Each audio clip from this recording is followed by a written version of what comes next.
All right. Just got complete sharing that out on my other pages. The live stream. We got Don Bishop, Melissa Davis, VC Round, YSU, SW. Everybody do each one teach one. And hit that like button. You know, of course, today we got to open up with, happy born day to Allah. February 22nd, 1928. For those that might be new and don't know that, was Allah's born day, or is Allah's born day.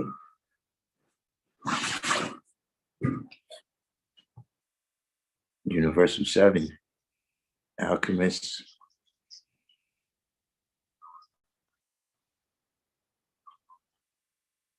Halftime, Queen Mecca. It's been a minute since we've seen you on here. See, I knew it. 5 seconds and your comments start getting deleted.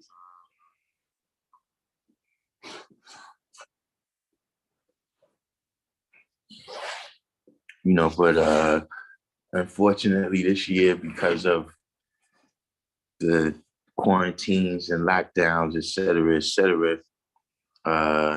we didn't get to do what we usually do at this time of the year, is brothers come together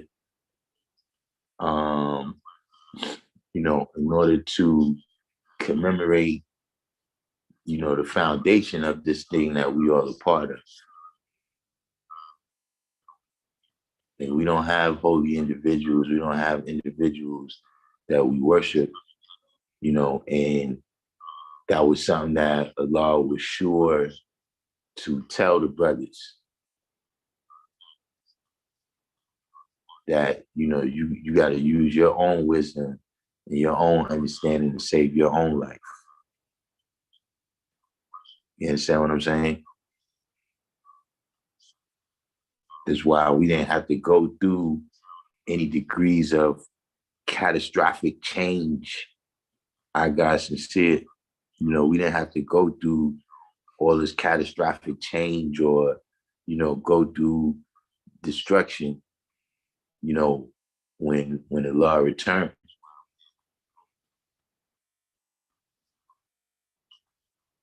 Because everybody already had the blueprint to the universe and knew what to do with it.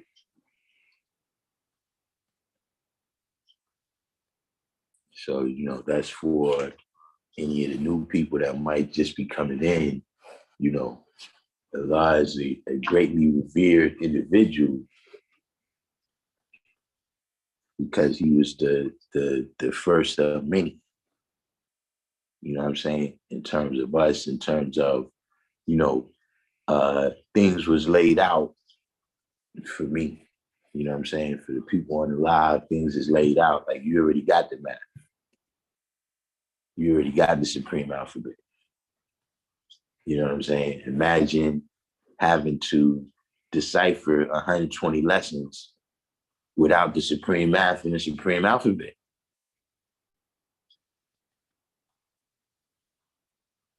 So this is why we have to acknowledge the greatness of what he accomplished, right? But we also have to keep in mind that, we are the babies that he said was the greatest.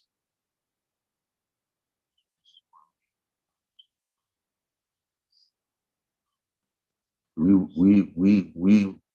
are those that was yet to come at that time.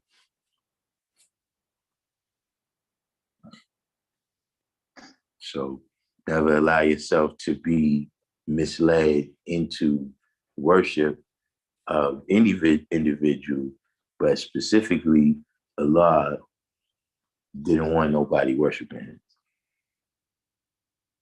So let's keep that in mind.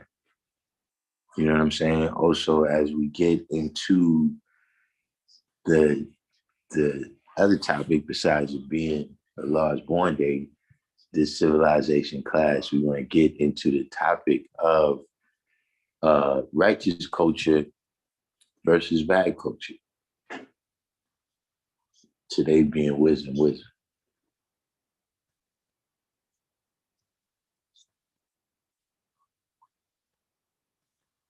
Kind of knowledge of law.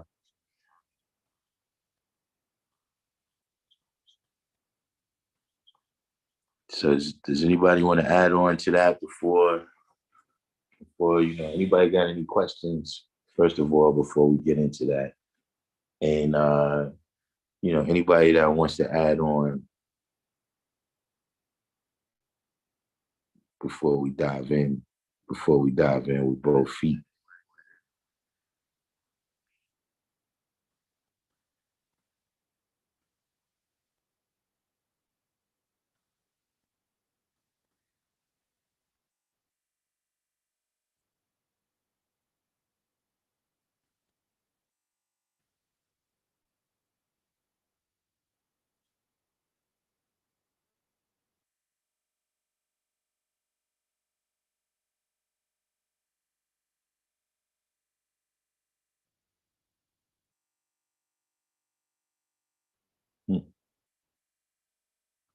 Anyone? Righteous culture versus bad culture.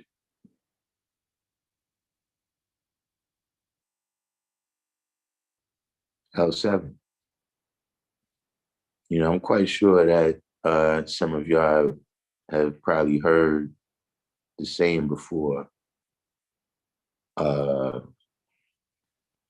wisdom bring about a bad culture.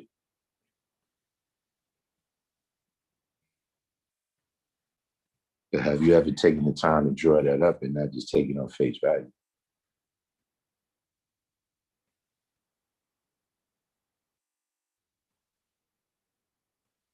Knowledge Allah asked, was Black Messiah taught in 1963? I mean,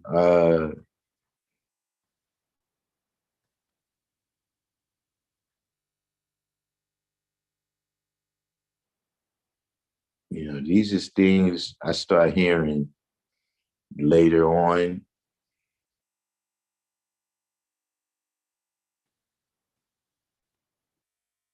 I never heard about this.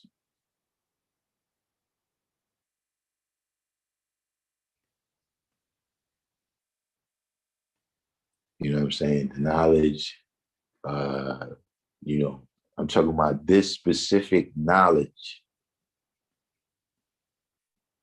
See, don't forget, before Black Messiah was Black Messiah, he was already Kareem. So he had already been exposed to the teachings of Elijah Muhammad. He was exposed to Islam, the practices of Islam, et cetera, et cetera. But we talking about the specific knowledge that we have in this way that we manifested, right? That came in 1964.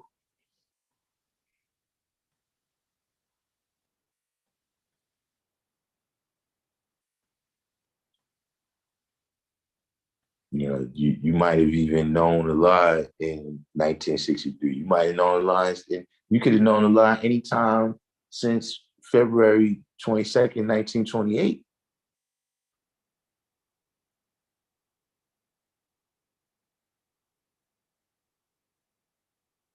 But when we talk about this right here, specifically, what we doing, the year one is 1964.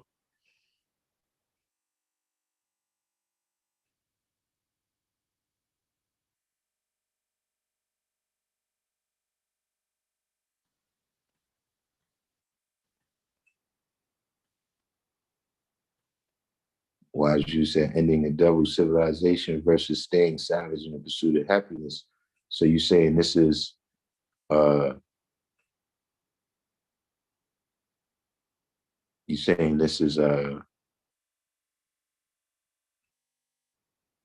good culture, righteous culture versus bad culture.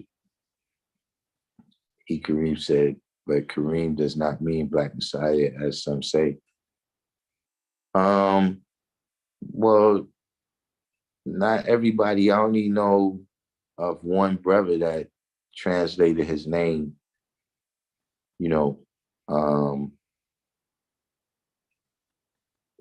I never heard that Kareem means Black Messiah myself. But I'm just saying that, there was brothers being exposed to Islam. There was brothers being exposed to Nation of Islam and the teachings of Elijah Muhammad.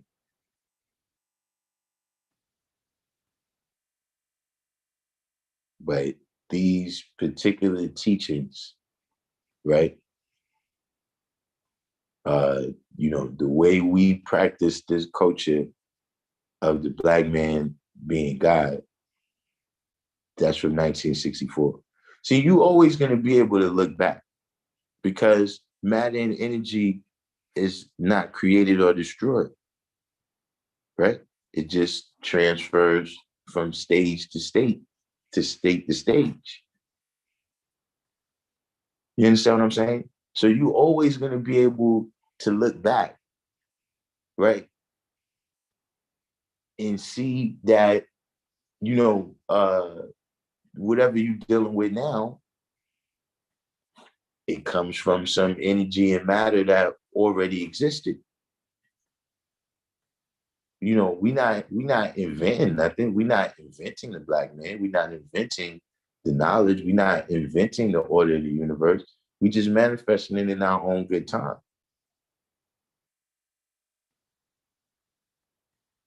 So the same way, you could have a person like you a person, right? You got whatever is your born day. That's your born day, right? But the person could go back and say, yeah, but I knew your parents. I knew your parents before that day.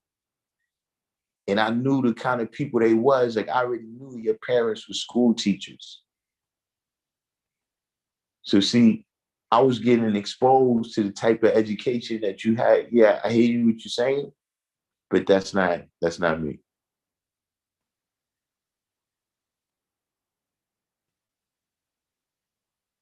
That's always gonna happen. You're always gonna look back and you're gonna see the seeds for whatever's going on right now.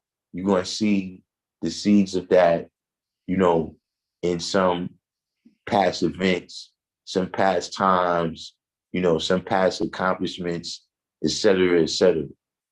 You understand what I'm saying? It's like, you could look at Kobe Bryant, right? And you could see the seeds, like, yeah, his father was already in the NBA. But guess what? His pops was not Kobe Bryant. He wasn't Kobe on the court. They didn't do the same thing, they didn't accomplish the same things.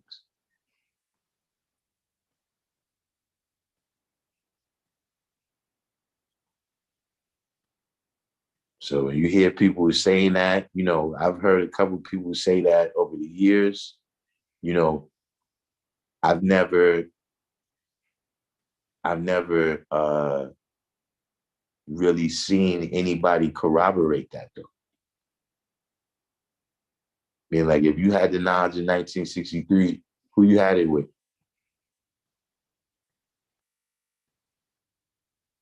Like who was the other people that you had the knowledge with? Because every other time that you go back to, there's always people that, oh yeah, yeah, me and him came in together. And, now I had the knowledge a little minute when he came in.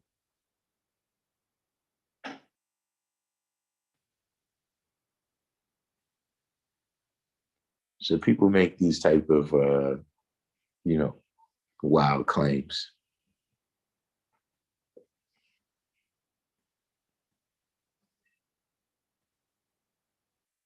Javi, Black and Gold. Peace, black man. Welcome to the channel. Hit the like button and subscribe so you could come in tune. But does anyone else want to add on to uh,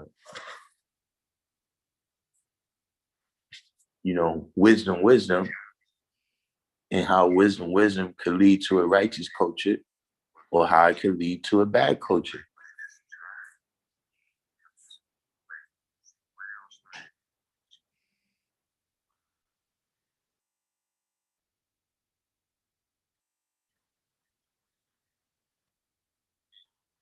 Right? Born came in, Born said all the young in the 60s was turned on by Malcolm X. So they all was taking on Muslim names and visiting the temple. None of them young wanted to join the ranks. They just wanted the lessons and whatever was empowering Malcolm. Allah used this to attract the young to build the nation.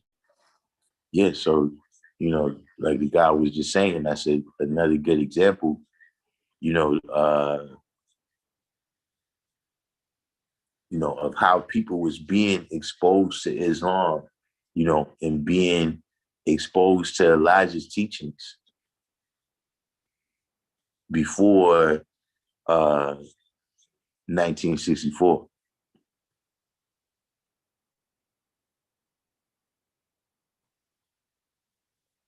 But I tell you this much, most of y'all would not recognize the Islam that they practice.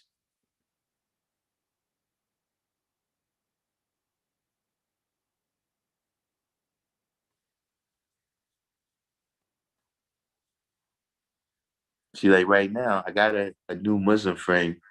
Shout out to Tony Montana. If you out there listening, that's my new Muslim friend. Uh, he he uh he right now we trying to come to an understanding of what I mean by renewing history. He said, you can't rewrite history. I was like, well, first of all, it says renewing history. See, this is two different things. See, I brushed my teeth yesterday. I brushed them again today. See, I can't rewrite that history. Meaning, if you didn't brush your teeth yesterday, you can't write. You can't write now that you brush your teeth on that day. That's not the history. But see, you can see, that's one of the difference you see between renewing and repeating, right? Is renewing, you're going to see improvement. So if you brush your teeth better now than when you was 4 years old, that's because you renewed the history. The things that work, you improved on those, and the things that didn't work, you left that behind.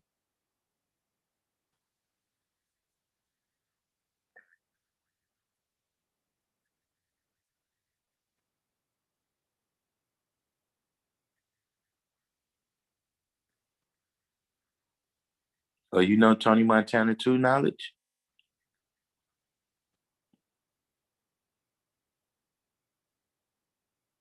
You said if you live in righteously, you got to reap what you sow. Same thing with the wicked man. He reaps what he sows as well. Don Bishop said, being wise or having wisdom is a reflection of your knowledge, doesn't mean you're right and exact. I can have trick knowledge and be wise to that thinking. I'm 100% wise to real wisdom is my true culture. Well, if it's trick knowledge, what you're doing is not really wisdom. And that's kind of at the heart of the point I'm making right now. You know what I'm saying? Bourne said an example of bad culture would be the drug culture. Dope fiends have a way that they live off their bad culture, be it how they hustle to gain funds to feed their habit, all the way to how they may cook their dope. All that is part of their culture. God came in. Peace God said, making wise choices with the application of my knowledge brings about the way of life, which is free, because I know I am the one who chose when, where, what, how, and even if to apply it. No spook.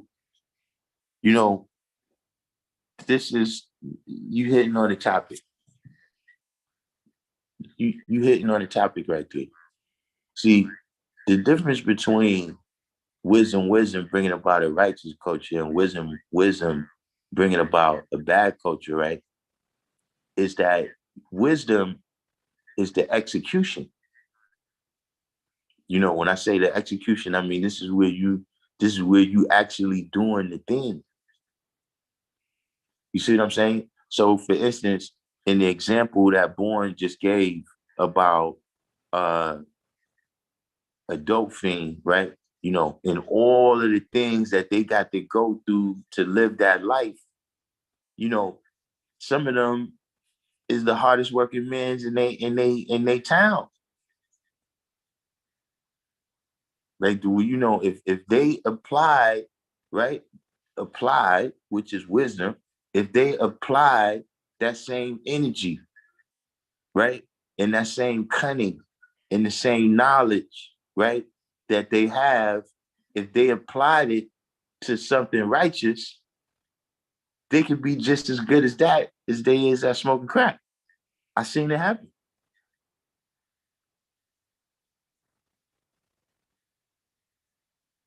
See, that's the signs. The person could tell you something, right? But then when you went to apply that science, you didn't do it the right way. You mean you could both have knowledge, right? About whatever a topic is, and we could have a discussion on that topic. Because see, when we deal with wisdom, right? When we both got knowledge and we both in the cipher and we both got wisdom. Now, how do we apply that wisdom? See, if one of us applies their knowledge, right, by listening, right? Sometimes being wise is knowing when to shut up and listen. While the other person applies their knowledge by speaking, see, now we building righteously. But see, if we both in that cipher, we think we know what we're talking about, and we both try to apply our knowledge by speaking at the same time, right? Now we practicing bad coaching. And you could tell, right? Because nothing is going to be built from that. Like we didn't really add on. We're not coming to no understanding. You're just talking at the same time. So with everything that you're dealing with, you know what I'm saying? Like the brother said, you know what you're applying, right? But do you know who you applying it to? Are you applying it at the right time? Are you applying it at the right place?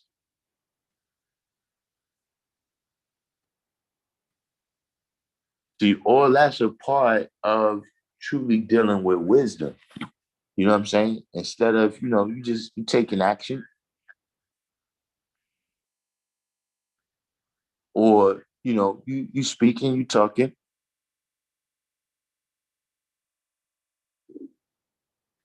You see, if you're not really doing no building, you ain't doing no adding on, you know what I'm saying?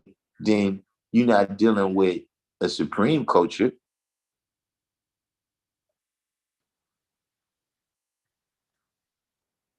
See, sometimes we get caught up in that, you know, uh, aspects of how we do things, aspects of how we live, right? That is frivolous. You're not really building. You know what I'm saying? Like we come together and we could talk about which car rims is the best. Now I'm saying if that's what people is interested in, I ain't saying don't speak on that.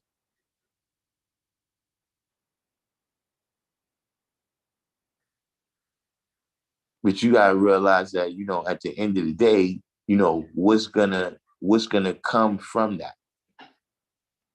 Like seeing a clear mental picture in your mind, yeah, that's step one. But then taking that clear mental picture all the way to born to where the clear picture is not just in your mind's eye, it's not just in the third eye. The clear picture is evident, it's right there in front of everybody's face for them to see with the naked eye. See, depending on how your culture is, right? That's when things start to come out of the fine mist. Things is real now.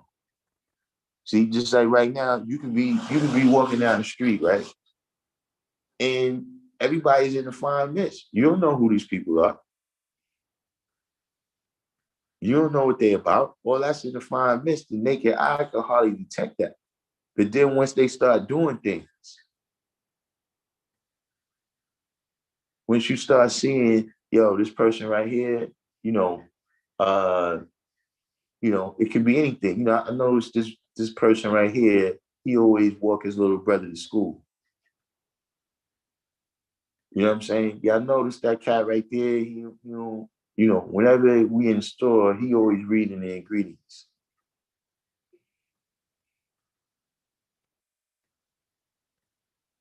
That's when things is coming out the fine mist, and now you seeing the person actually living out their culture.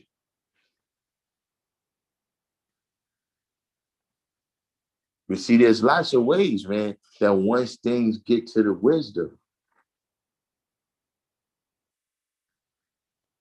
right? Once you get to that stage where you're dealing with wisdom, see how many things did people misunderstand?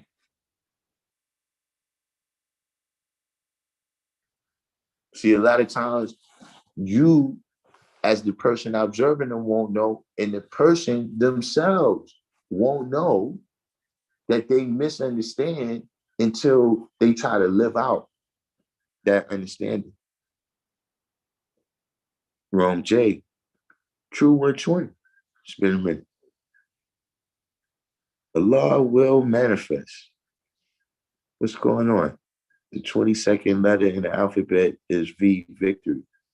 All right. At least you're coming in the right way.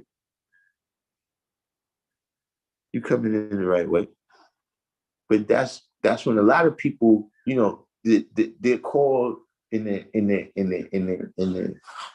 the city signs, they're called harebrained schemes. Anybody ever come and they just telling you about this harebrained scheme of all the stuff that they're gonna do, and then this is gonna happen, and the other person is gonna do this, and then this is gonna happen, and all of this. Yeah, see, the person is not gonna realize that this idea is not fruitful until they try to live it out. That's what some people have to do. See, that is one of the finest elements. It's one of the greatest aspects, right, of knowing the supreme mathematics and putting the lessons on cap and the way we build on them. Is because now you can go through this scenario, right? We can go through this scenario like a mathematical formula, which it is. But we can say, okay, this is the foundation, and this is what's second right here. So wait a minute, what if we put this right here? What if we put what's second? What if we put that in the beginning? See, when we just build it on mathematics, yeah, we can go through that science. And don't nobody have to be penalized, right, for going through the science on that mental level. But then if we try to live these things out, if you try to live it out like that, there would be a penalty.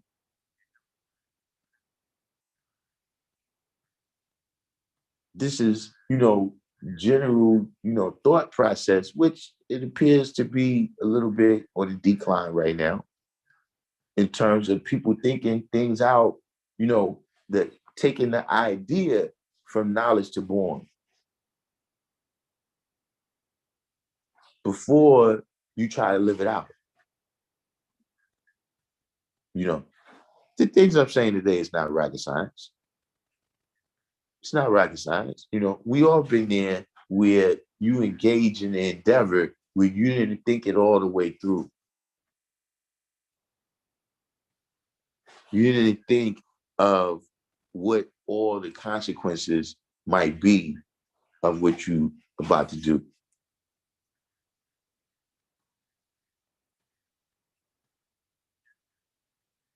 And when you don't do that, when you don't take things from knowledge to born, right, then that's when you start practicing bad culture.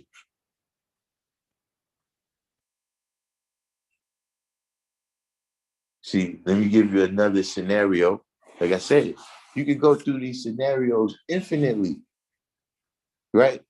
You can go through infinite scenarios mentally, right, without nobody having to pay the price. See, when you wisdom, let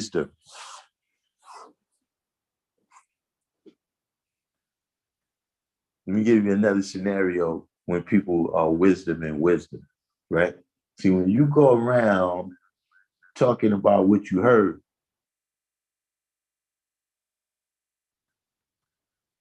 you just wisdom and wisdom. See, now you that's what they call gossiping. I don't too much get into, Allah lived in his time, Allah came in his time and manifested what he had to manifest. I manifest what I had to manifest. You see, for those that heard the tape, you heard what Allah said. We don't talk about people. We talk about what they do. But you just going around spreading gossip. You wisdom and wisdom. So you're not applying things correctly. See? Now, if I hear something, somebody just said something, see, I'm gonna apply wisdom by drawing that up and examining it and weighing and judging it before I go live out telling other people that science as if it's true.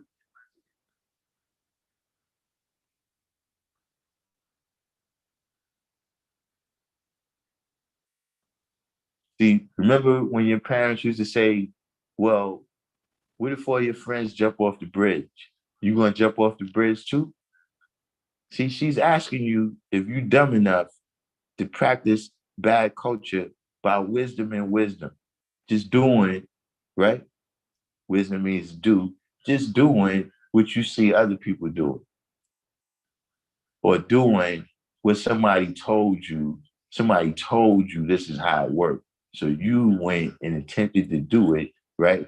Without applying wisdom in the form of weighing and judging the information that you receive.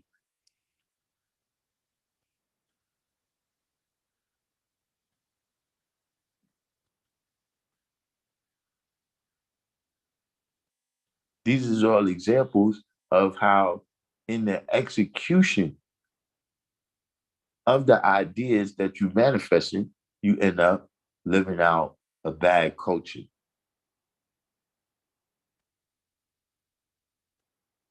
See, all the different scenarios is going to lead you into different levels of death, hell, and destruction.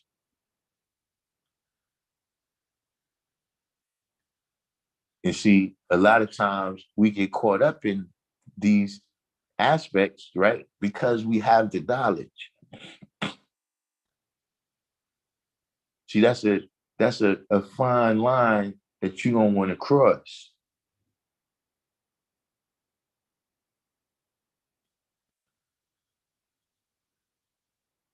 See, you're not righteous just because you have the knowledge.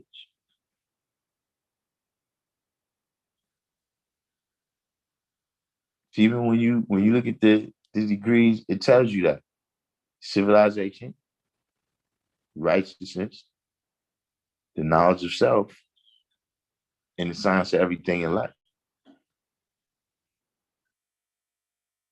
So what that's telling you is that, these things is not necessarily synonymous. See, just because you got the knowledge of self, that don't mean you know the science of everything in life. You don't know everything.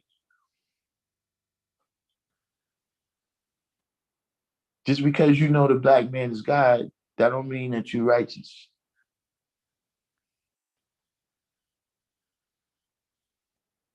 It's people that got the knowledge of who God is, right? And they do all types of savage stuff. They're not civilized.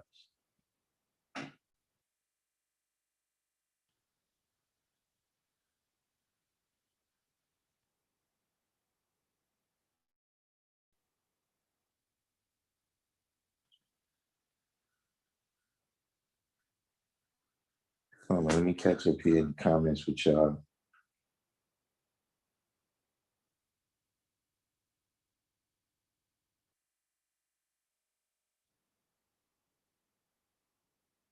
Wrong Jade.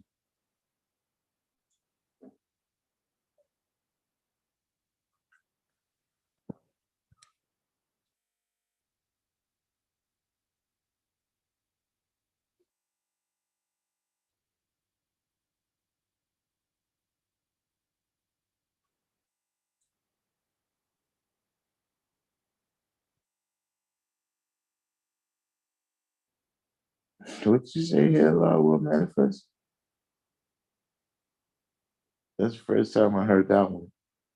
What comes after trick knowledge, trick wisdom?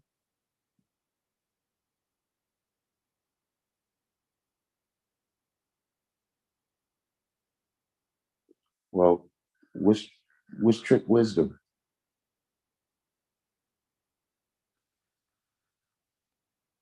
So trick is in its manifestation being hidden from the naked eye.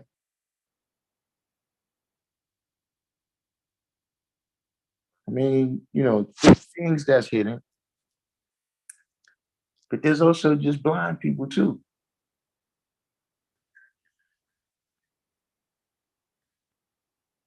Like, we see that, especially in this last year right here. You know what I'm saying? We seen that uh, you know, things can be hidden right in plain sight.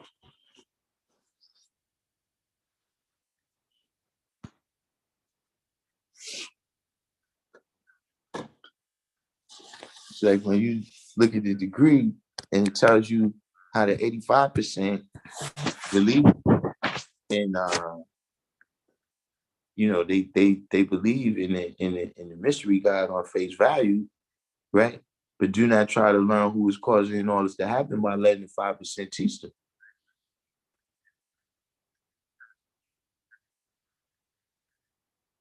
So there's things right now, you know what I'm saying? There's places that you could go, right? That there's resources over there, but because you don't know what the resource is, you don't even see it.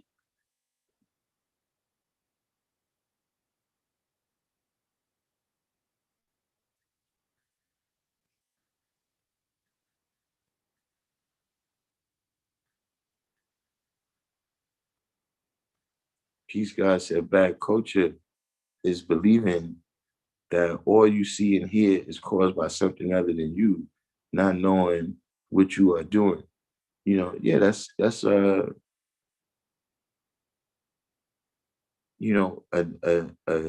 another form, in terms of, you're activating off of what people are saying. Like that's how you activating, because in all reality, right?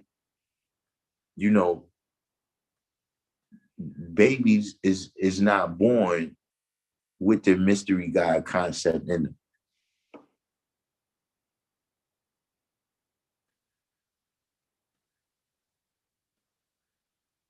Like that's something that has to be implanted in them when they babies, or implanted in a person. That's a seed that has to be planted in a person.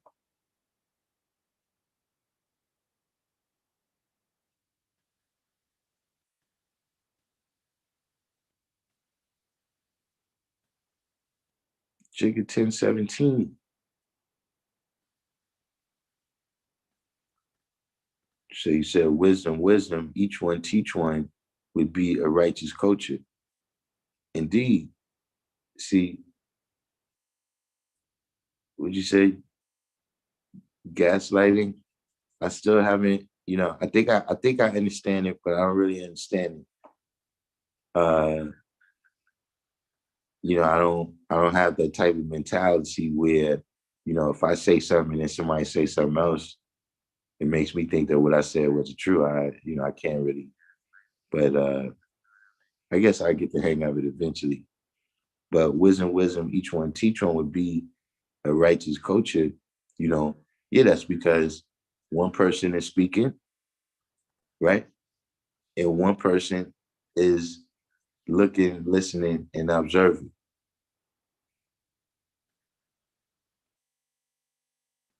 See, now you're dealing with wisdom, wisdom. You know what I'm saying? How these two things interact with each other, the nature of these two things and how they interact with each other, right? Now, let's take that application and look at the today's degree in the 1 to 40.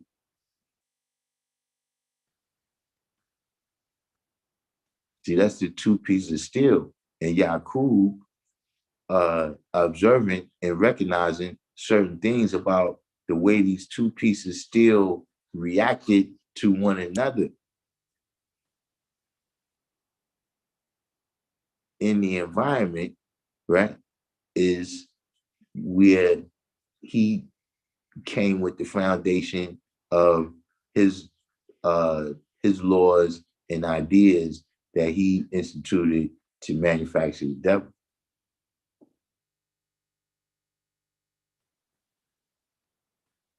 The mathematician,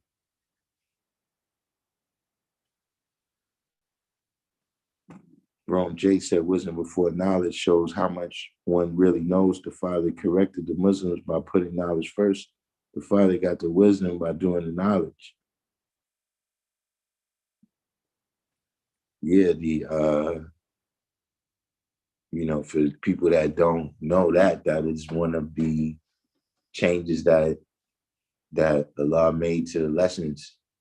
So for instance, where you see like if you're in your 1 to 14, right? And it says where the knowledge and wisdom of the original man started when the planet was first found. You know what I'm saying? Before it said where the wisdom and knowledge of the original man started when the planet first found. Or when you deal with what is the meaning of civilization, it was one having wisdom, knowledge, and understanding.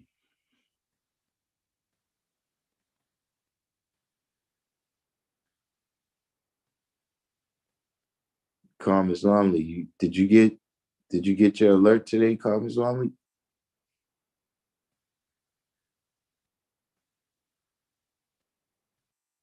Reality came in. Everybody got to do the each one teach one and hit the like button. That's the main thing. Uh, that gets the word out to our network of people.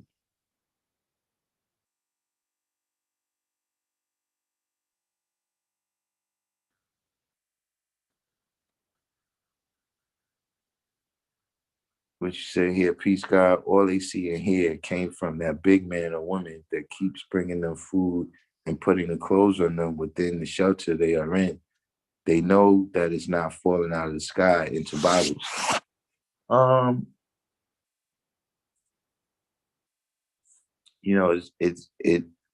it's a complex mentality. You know what I'm saying? Where the seeds, a lot of times, like I said, the seeds have to be planted because, you know, you got people that convert every day, don't get me wrong. But generally speaking, people don't really understand other people's concept of God.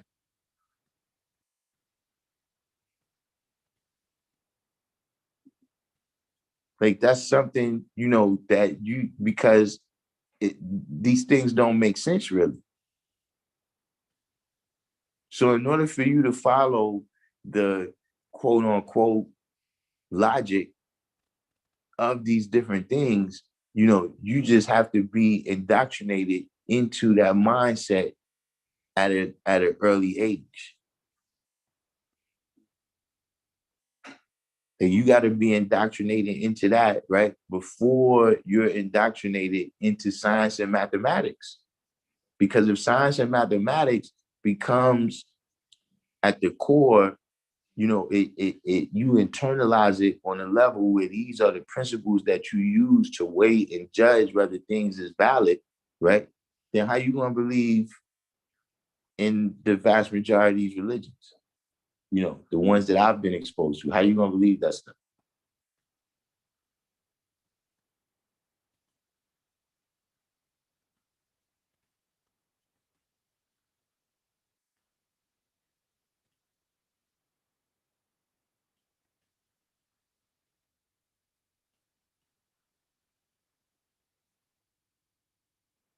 The Zoom, yeah, I gotta figure the Zoom out. Uh, Black observation. What's going on? You see Black observation in a minute.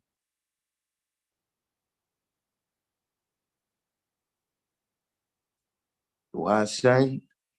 Yeah, we got some old timers. Rome Fetty. some new timers. But yeah, that's what I miss though, is when I used to be able to schedule, the live a little bit before, and then so people would see that and be prepared. I get it back figured out, but for right now, it is what it is. Christopher Gooden, Self Styles.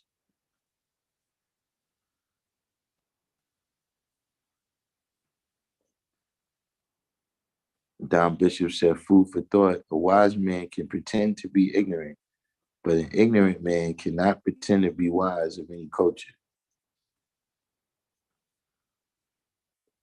I mean, he could pretend he just gonna be, he just gonna look foolish. You're gonna be able to see right through this facade.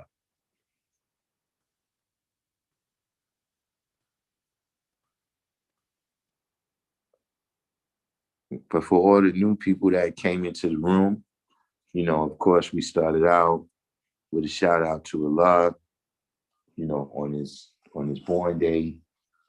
But the newer people that, you might just be getting exposed to it, February 22nd, 1928 is Allah's born day. Usually there would be events, all around the nation, different cities or whatever, where we would be coming together. You understand what I'm saying? Because, each one of us is, we carry aspects of this knowledge that we've developed. And, certain events, we got to come back together in order to put that whole picture together as a nation. You know what I'm saying? You as an individual, as one having knowledge, wisdom, and understanding, you do what you do. But as a nation, we had to come together as one mind. And this is a principle that Allah instilled in us, when he said, after I'm gone, if you want to see me, everybody come together. And so we make sure on this day, to come together, to keep that bond, that magnetic, and that idea alive. But unfortunately this year, because of the quarantine, et cetera, we're not getting to do that. You know what I'm saying? But we still got to keep it in mind and make sure it's manifested. That people realize, first of all, we want to keep him right in context. We want to keep all that history in context so that it doesn't become an illusion. We don't want to wake up one day, 20 years from now, and people are saying, the angel Gabriel came and told Allah supreme mathematics and supreme alphabet, and then he went and meditated and fasted for 40 days and 40 nights in a cave. And then, no, that's not the science. There's an actual factual history of things that occurred. There's documented, there's, news stories, there's footage, and there's people that exist right now that was there. There's, right now I'm at a law school in Mecca. This is something concrete. This didn't come from no spirit. Nobody didn't, stir no cauldron or say no incantations. And this guy here from the application of knowledge. You know what I'm saying? And now it's here complete where each one of us that have gotten the knowledge since this has been here, we can eyewitness it with the naked eye.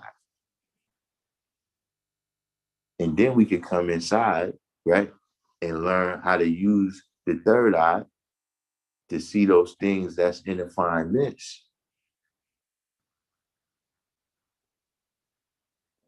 So, that was where we started off at, because that's all very important aspects. You know what I'm saying? It don't, we don't have to make any leaps of faith. You know what I'm saying? The things that he did, military service, et cetera, it's all documented. And so we don't have at all. We don't have a mythology.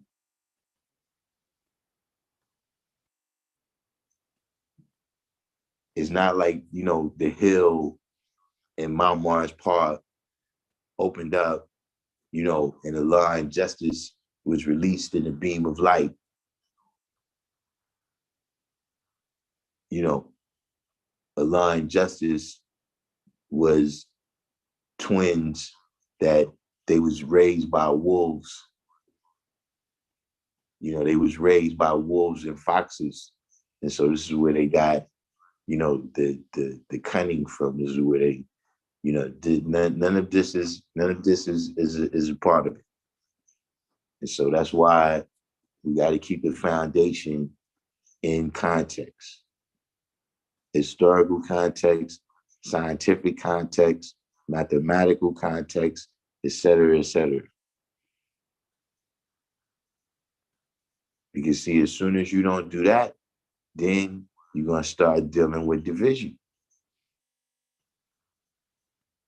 And once you're dealing with division, you're dealing with separating. And we know that separating is the first stage of grafting.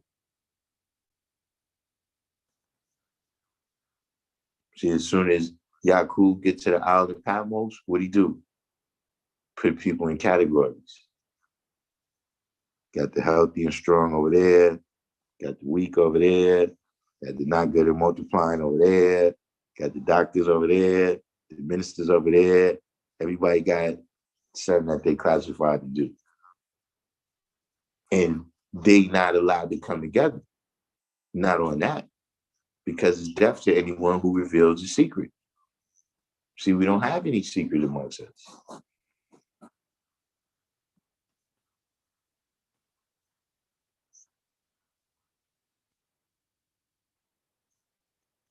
And from there, we moved on to wisdom, and how wisdom has the potential to bring about a righteous culture or a bad culture. Because once you get to the stage of wisdom, now you're dealing with the execution. Meaning, you can have an idea of something you want to do, but in the famous words of Mike Tyson, everybody got a plan till they get hit. And I'm not just talking about in the boxing ring, I'm talking about in life in general. People got a plan, they want to do this, they got a plan, they want to do that. Then you get hit with some trials and tribulations. It could be trials and tribulations with the thing you're trying to accomplish, or it could be trials and tribulations that's not related to that, but it's still in your life. Like it could be a person that returned to the essence, right? And, the person don't deal with it well. And they end up falling back from whatever was the thing that they was doing, whatever it was that they wanted to accomplish. See, that's what we do with the mathematics. We look at, the sequence of the principles in which we doing things. And if things is out of tune with that sequence, right, the way we received it from knowledge to born, then we know that this is where positive elevation always corrects errors.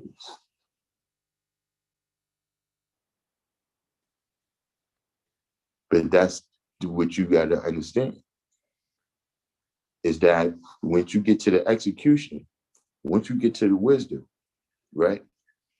Exactly what you applying, right? Who you applying it to, when you applying it, where you applying it. All these things is just as important as the knowledge. Because if a person got some knowledge, but they don't know what to do with it, if a person got anything and you don't know what to do with it, what's the use of you having it?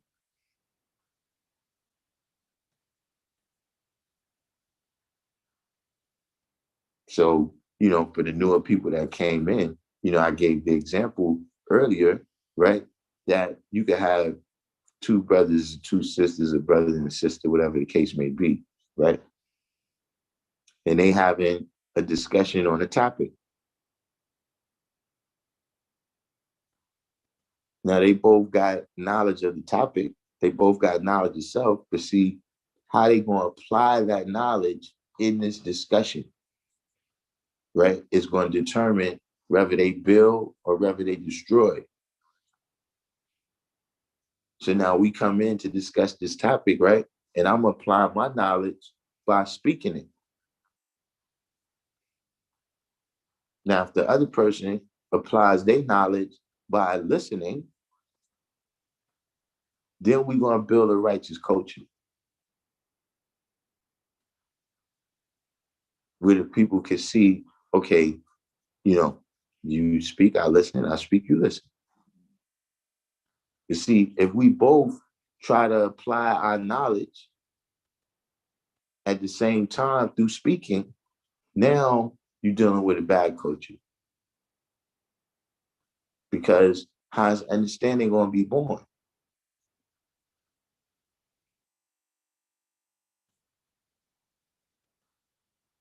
You're not getting all the knowledge because you're not hearing everything the person is saying because you're talking.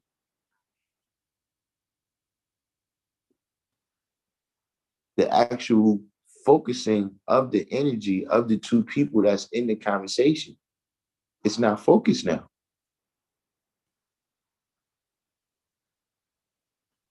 You pulling in that direction, the other person is pulling in that direction.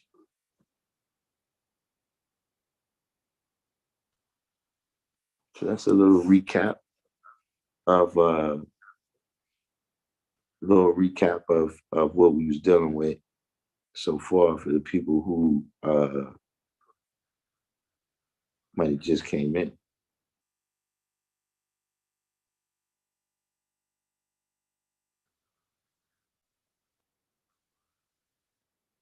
All right, Black Observation. You know, um, that happens. Black Observation, trials and tribulations, throughout life, you know, that's the best thing. The difference between the 5%, right, who goes through some trials and tribulations, and the 85% who goes through some trials and tribulations, right, is that the 5%, at least you know your way back home.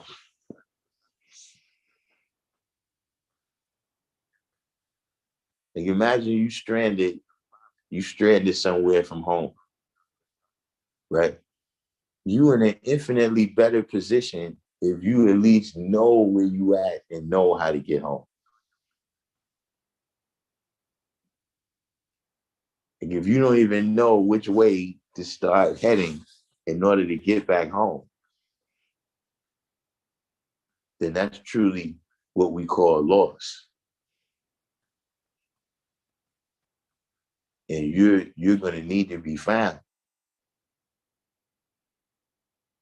But see, when you already know, you know, you know what the lessons do. You know what doing things in the proper sequence the supreme mathematics do. So you could easily swim that 9,000 back to where you need to be.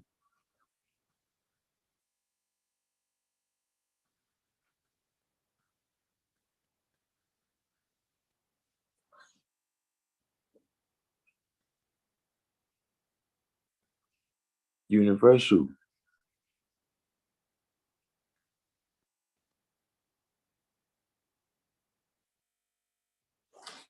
The 1968 video that's been circulating today, I saw what's the name, but I didn't get a chance to look at it.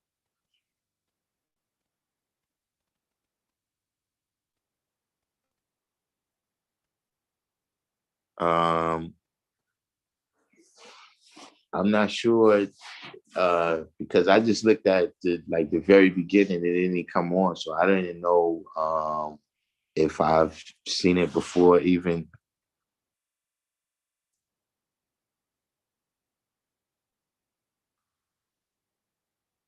Peace, God is crazy, man.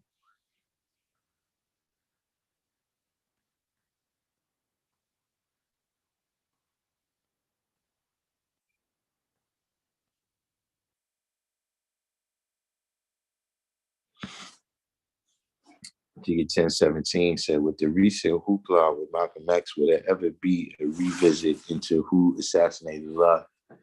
Um, you know, uh,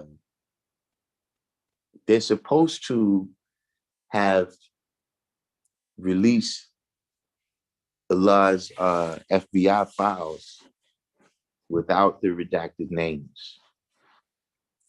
Like, from what I understand, the Freedom of Information Act, right? Which is how brothers was able to get the COINTELPRO records of Allah. Uh, the files can be released in 20 years, right? Whoever, you file the request under the Freedom of Information Act, and in 20 years, they release the files, but with redacted names. And in 50 years, it's supposed to get released with the names unredacted. Redacted means when you look at like government papers and certain things is crossed out, like, probably got black ink over it or whatever, so you can't tell, who they talking about or whatever. So, that's an aspect of things. Um, the fact is, in that era, when you were speaking the truth in that season, you know what I'm saying? By that season, I mean, the 50s, 60s, and 70s. If you were speaking truth in that season, then there was a lot of people that was against you.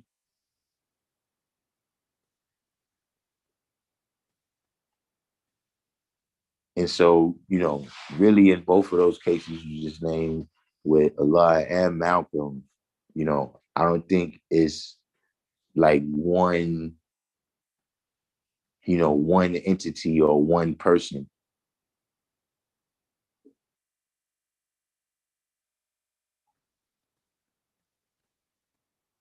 But I will say this much, you know, my point of view on it at this point right now is, if you know anything about either situation, you was down.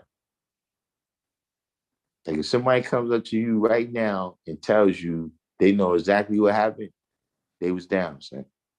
Just like this individual. The individual who released the new stuff with Malcolm, he was down.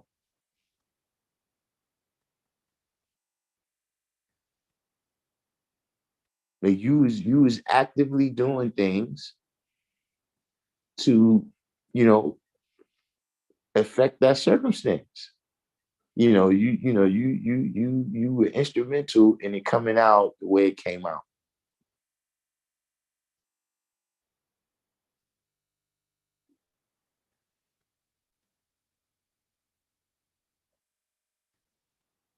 So those is, I mean, for me, like I was saying yesterday, in terms of the Malcolm X thing, for me, it don't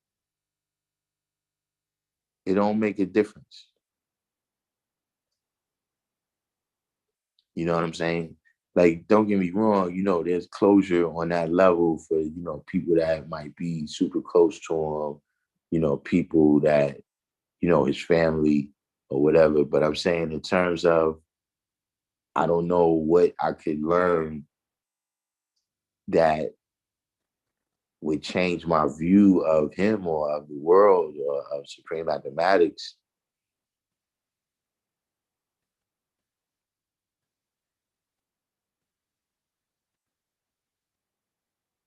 So I guess in the meantime, unless something new comes up, I don't foresee it being revisited in the very near future. But uh, the the FBI files with the unredacted names is supposed to be available now. I'm just not the type to apply for them myself.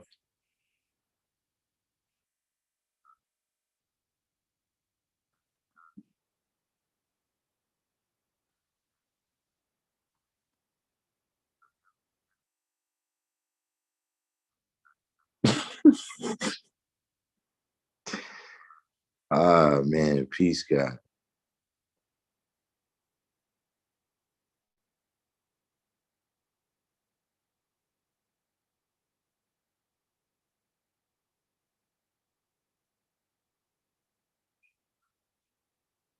Is anybody which video does anybody know what this video which video this is?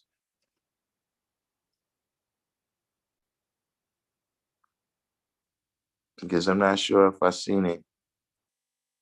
Huari Kusi.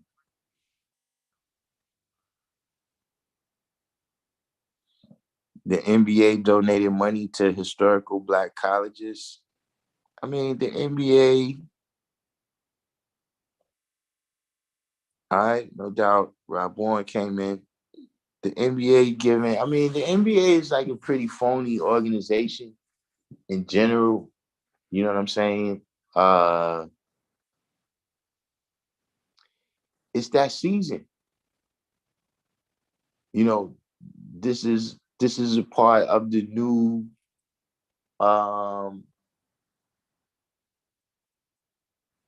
you know, this is a lot of people in organizations, right, trying to change the context in the narrative of the history. You know what I'm saying? In terms of, well, we supported reparations, or we gave some money to the historic black colleges. You know what I'm saying? Uh, you know, as it, as if this stuff is not, a tax write-off for you. I mean, stuff like that,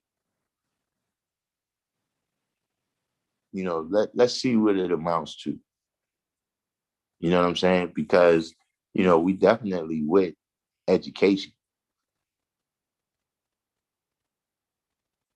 but, is it necessarily a statement? Is it a statement to say that the NBA stands with the protesters? Nah.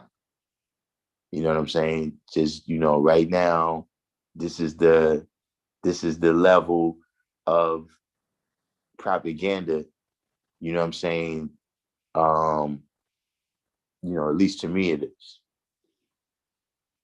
That you start getting these types of stories that we get now, like Judas and the Black Messiah. You get some new news about what happened to Malcolm X, and now you get this flood of companies that's, well, now we supported that.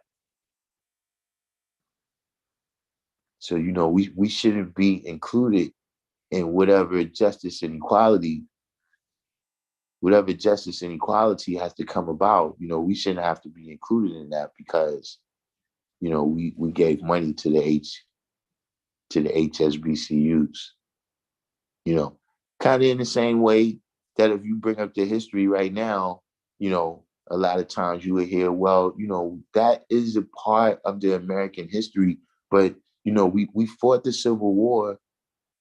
We fought the Civil War to end that, and we it took a while, but we had the Civil Rights Act.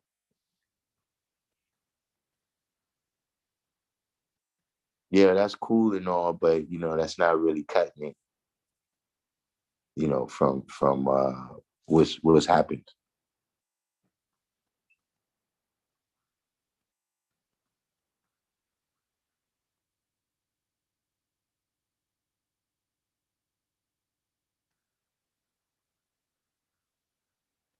So Born said there's two videos. One that only has audio from 1967.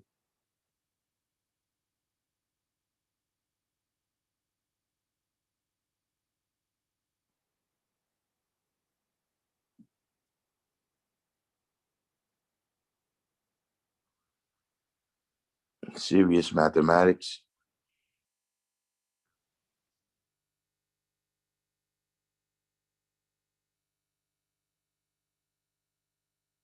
Okay, yeah, I've seen this before. Then the video, Jigga 1017 said the video is of him on the news being interviewed about the riots during the MLK assassination and his relationship with Mayor Lindsay.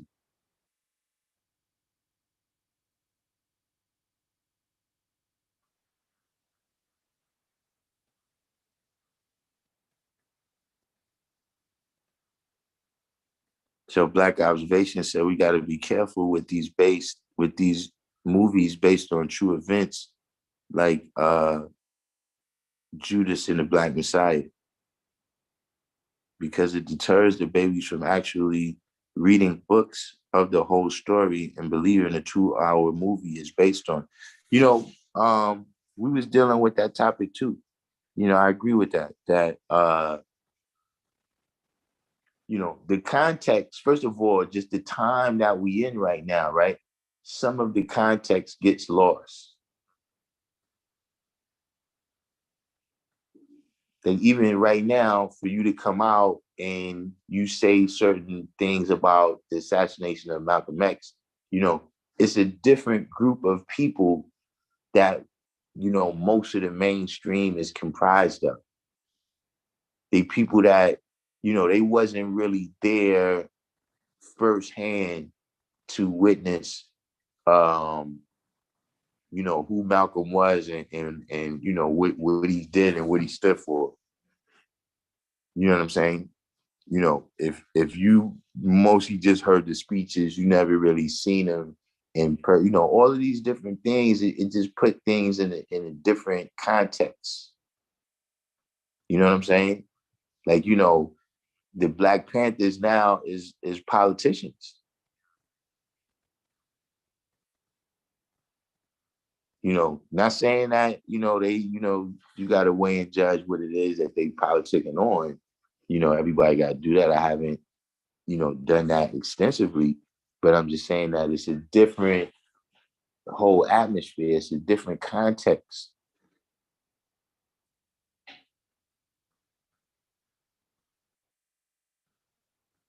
And so, I was drawing that up as because I was a person who didn't really have an appreciation for Black History Month. But uh, a couple of things recently, including the the very thing you're talking about, showed me the importance of it. It's not really just the importance that you have Black History Month and that you because that's what happens a lot of times. You get caught up in the same run of the mill stories.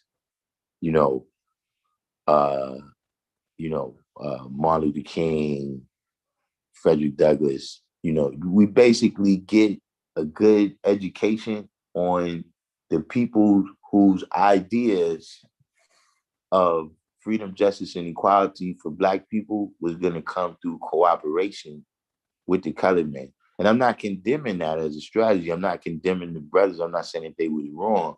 I'm just saying that that's a better look for the colored man. You understand what I'm saying? The brothers that was, more independent, more militant. You understand what I'm saying? Like, not necessarily even in the violent way. You know what I'm saying? But like, see, if you go on Rob Bourne channel, the New Black Knowledge, they tell stories of people who, they didn't do no marching. They didn't do no asking for nothing. They came together with other like-minded individuals and accomplished what they needed to do, independently of, any assistance from masses. And so we gotta be able to tell these different stories, right?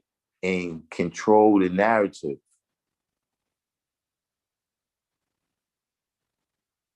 Because, like for instance, when you go to school, right, they teach you about Nat Turner, but they say that Nat Turner was an insurrectionist,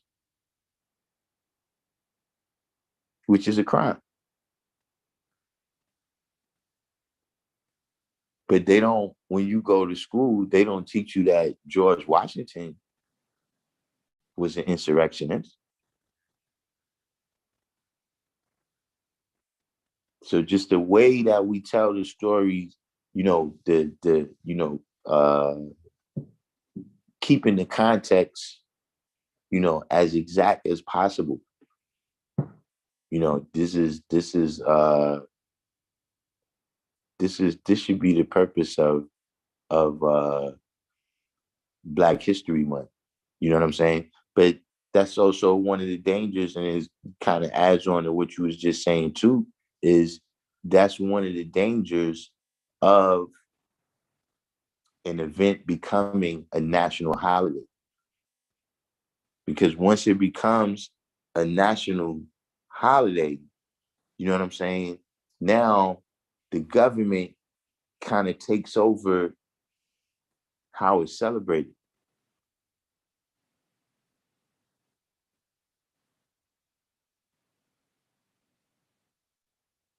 And so, in the course of my lifetime, I've seen Martin Luther King transformed. You know what I'm saying? I recall it was a contentious thing. It wasn't like everybody was like, yeah, you know what? Let's have Martin Luther King Day. Let's do that.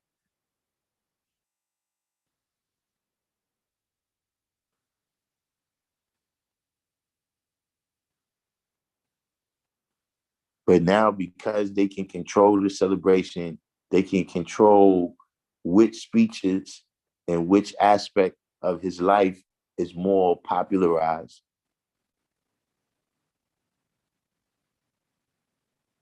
This ends up being this is the nonstop, diet on uh, Black History Month. But just the fact that, you know, good, bad, ugly, and beautiful, right?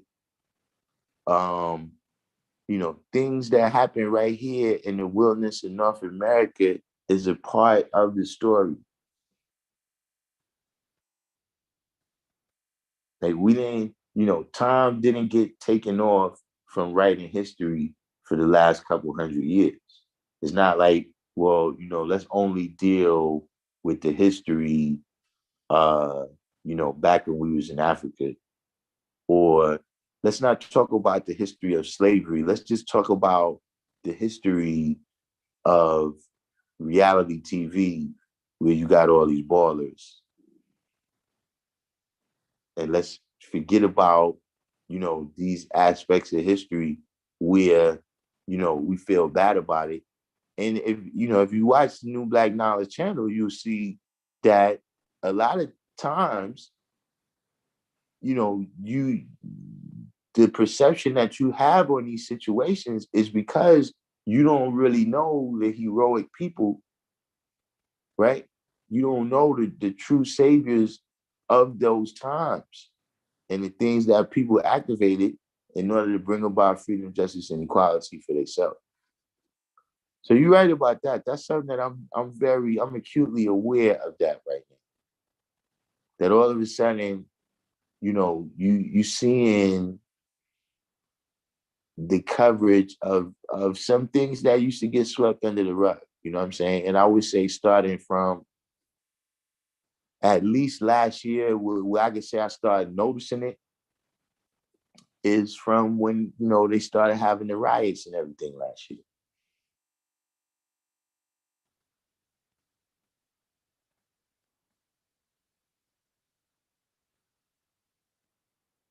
Like that never used to happen. Like if they had to lynch somebody black, that news pretty much stayed in that town. Like that was one of the what's the word? It was one of the profound things that happened with Emmett Till, you know what I'm saying, was that his mother had the open casket, and the story, it carried throughout the nation. You know what I'm saying? Amongst all the people. So it was something that made people see that, all right, something has to change. You know what I'm saying? Another aspect that I'm looking out for is the sensationalism of it. Like as Black people, a lot of time we only respond to the things that's on the news. I mean, like every day we walking around, in our own communities, people that we know and love is experiencing it. We experience it too, right? All levels of, injustice and inequality, right? But we don't react to it. But then if something gets on the news, that somebody was deprived of life, liberty, and the pursuit of happiness 1,000 miles away, we jump on that. Everybody's outside with their signs on.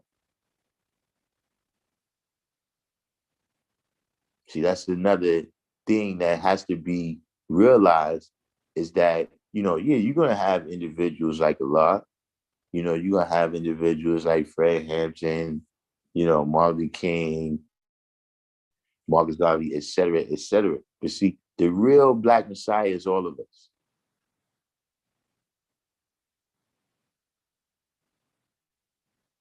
You know what I'm saying? And sometimes, we can be, we get caught up in these charismatic characters, right? Thinking that they could save all of us when really they can't.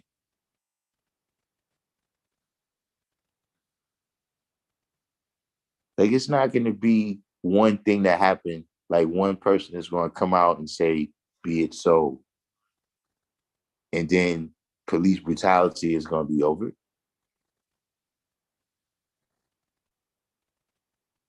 It's going to take all of the people, right? And it's going to take activation on many different levels.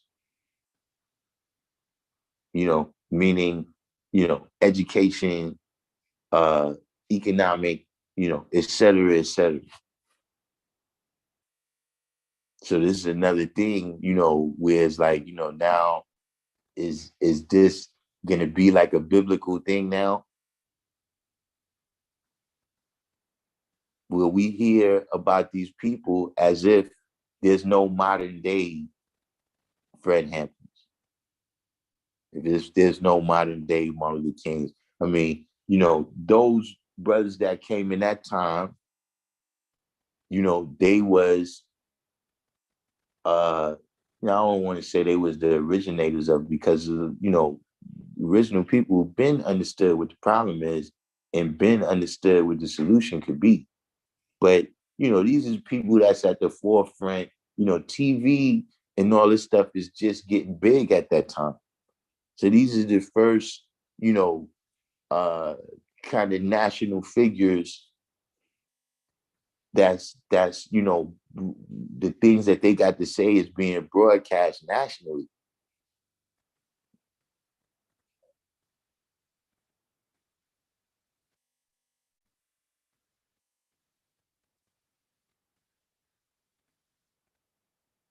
But they still made of the same stuff we made of right now.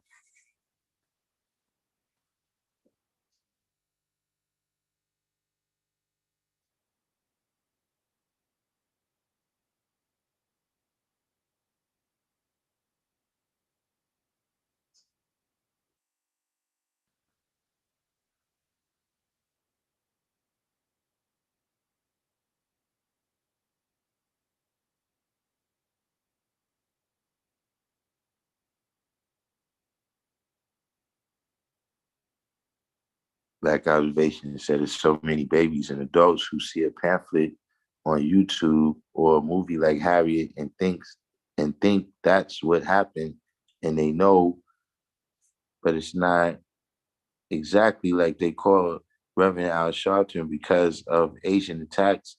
Like, he's our leader, and he not with the low income community. I mean, that's the art and science of picking people's heroes for them.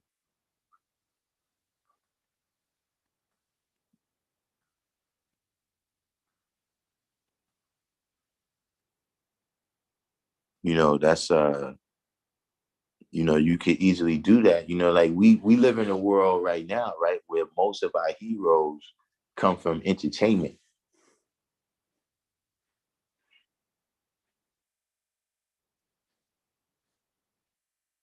You know what I'm saying? Most of our heroes is, you know, I don't want to say that's the central thing, but how many dudes, do right now that, they supposed to be inspirational, and, they the high achievers in the Black community that, is money is not involved.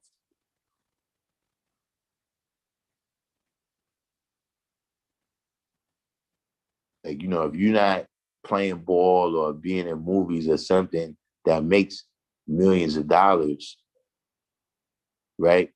Like, where would Martin Luther King or Malcolm X fit into that paradigm right now?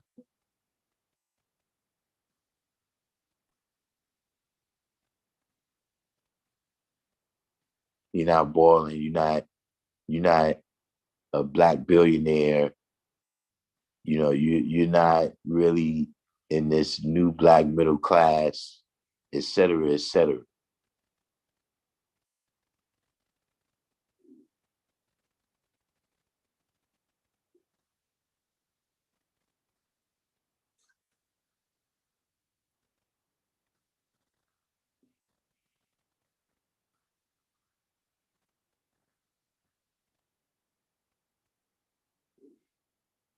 La Illuminati. CT said, what's this here? How to address the real Black Messiah is all of us. Oh yeah. That's really what he gotta be. That's where a lot of things been failing. You know what I'm saying? You know, first of all, that everything is real. You know what I'm saying? You know, this person got arm, leg, arm, head, just like you got arm, leg, arm, head.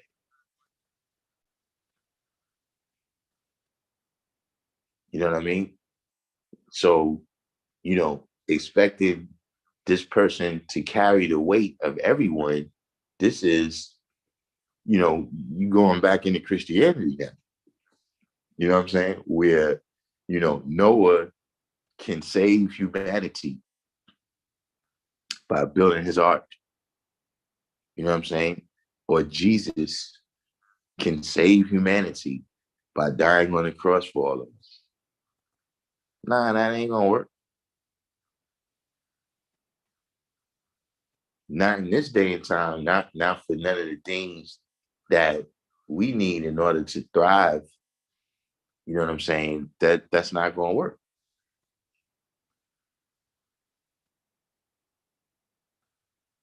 And the other thing is how bad the movements in the communities get crushed, right? When you have these type of characters, this one person right here that he's the savior of us all, and then you hear, well, yo, uh, he stole a piece of candy back in the fourth grade.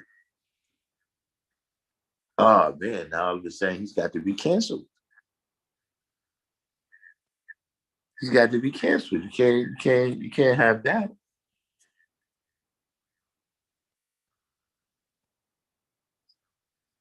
And then the other thing that happens is if they get to that person, right, then the movement most often is a wrap.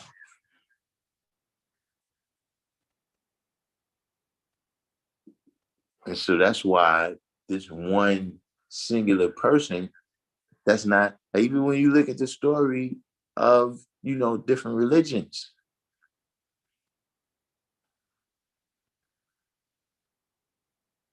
like, yeah, you have Jesus, but then you gotta have Mary and Mary Magdalene and the disciples and all these different people who played their part.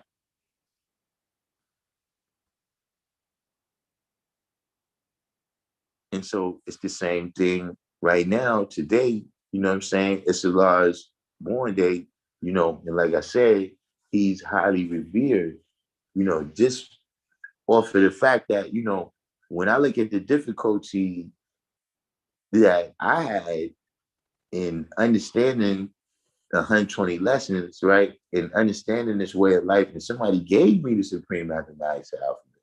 Somebody explained it to me. So imagine, right, coming to that understanding without none of that being the case. You don't even have supreme mathematics yet. But see, that being said, right, each one of us played our part. I know I played my part, in terms of uh, teaching this culture. You understand what I'm saying? And if all of us didn't play our part, then there would be no us. No matter how powerful the law was, there would be no us, right? If we all didn't play our part in each one teach one.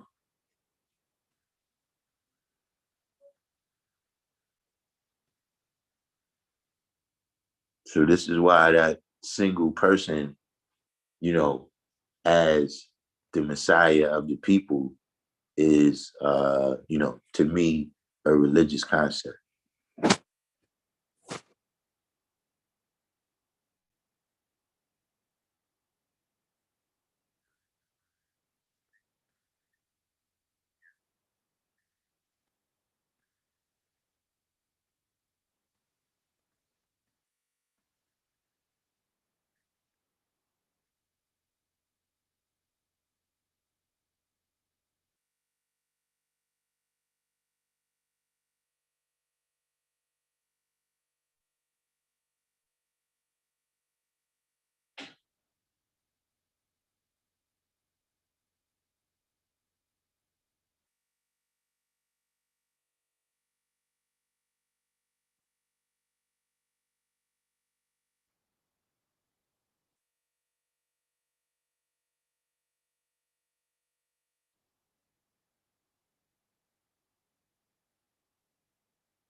I just said, bring some tacos.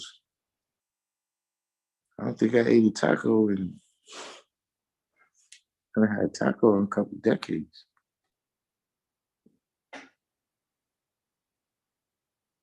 Right, the Public Enemy line. Most of my heroes don't appear on no stamp. Jamal Gray. Has there been any talk of a film concerning the father? I mean, I heard some talk. Uh, the people that I heard speaking about it, though, um, they wasn't, you know, I mean, they was equipped to tell his story. You know what I'm saying? In terms of, the different, where he was born and, who his family was and him going in the military and moving to, but, I didn't really see where they was equipped to tell this story.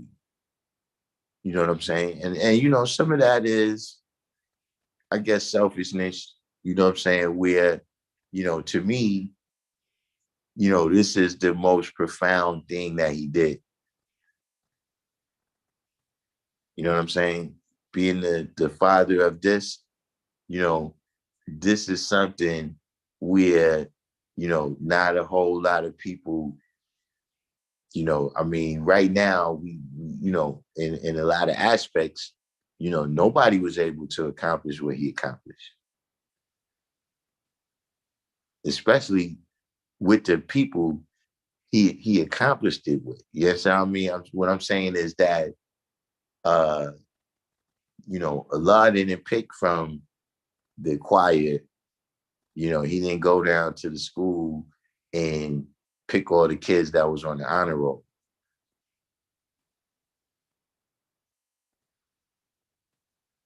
So for him to instill civilization and righteousness, just that part alone, let alone the knowledge of self, you know what I'm saying? Like, there's lots of people here that, you know, you got grandkids and great grandkids and everything, and you retired and got your pension, and they was in reform school.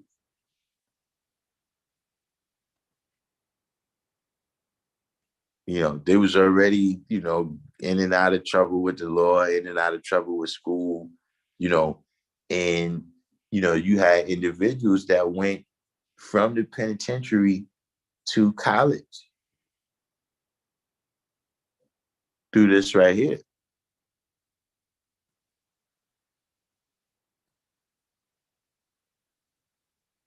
So, telling that aspect of the story, especially when there's people, because that's a joke. I asked the brother, I said, because he was a brother that he walked with a lot, you know. And so I asked him, if they do a movie, who you want to play you?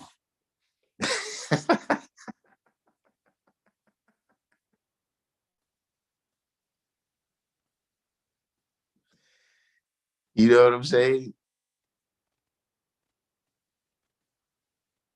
But other than that, no, I haven't heard of it. You know, it's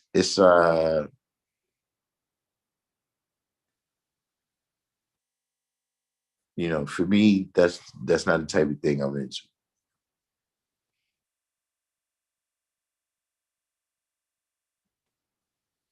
Right. See, Black Observation said that would be, making a movie would be difficult because I don't want an actor or actresses playing us who not us, who don't have the knowledge. Yeah, that's an issue, Uh, and then, how far do you extend the story? Because if this thing extends into the 80s, I better be in it.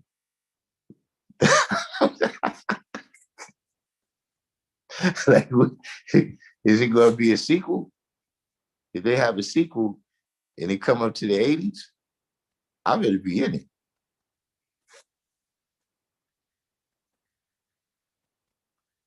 Self I build.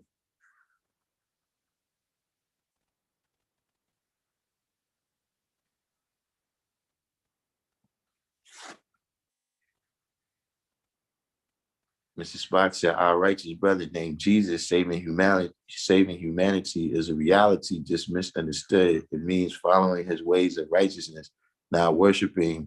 That is the real crux of the scriptures. The other connotations are BS. Yeah, but in that way, I be righteous came in that way. That's what I'm saying. Like, he provided an example through which everybody can save themselves.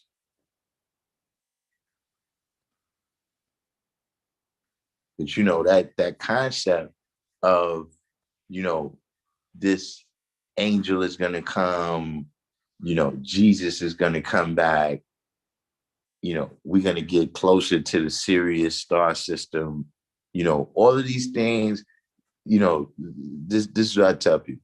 This is point blank. If you got some salvation for me that ain't gonna come for a couple thousand years, then go ahead and keep it. Like if you got some salvation, right? You saying this salvation is for me. And this salvation is not going to be here in my lifetime, then go ahead and keep it.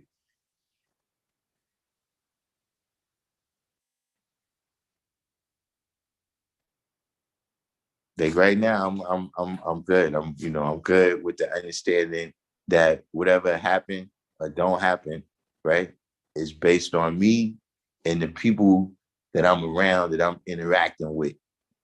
You understand what I'm saying? When you interact with these different people, whoever you interact with, right, you allowing them to have attracting power on your planet.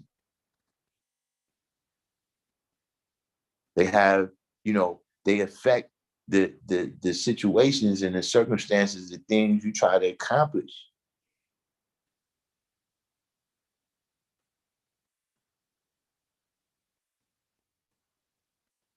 That's what you do when you bring different people in your midst, or you go in their midst. You know what I'm saying? Like, we from the hood where the people you associate with could cost you your freedom or your life. Just associating with them.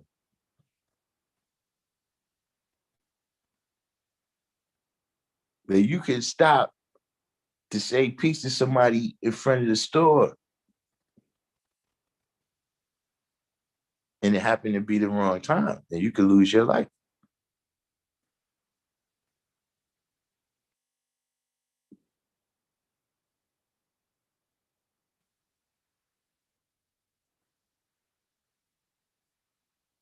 Why y'all talking about tacos? Is this some side rally that I missed? So,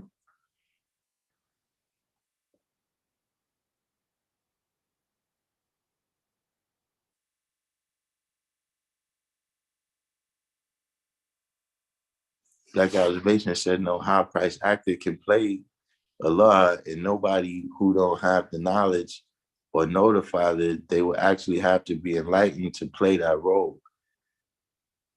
I mean, it's and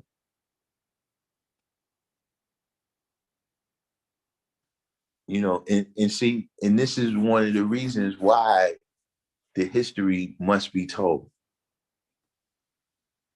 And not saying this is good or bad. It's really it's humorous to me. Not you. I'm saying the situation that you see, because you got so much people around that know the history, right?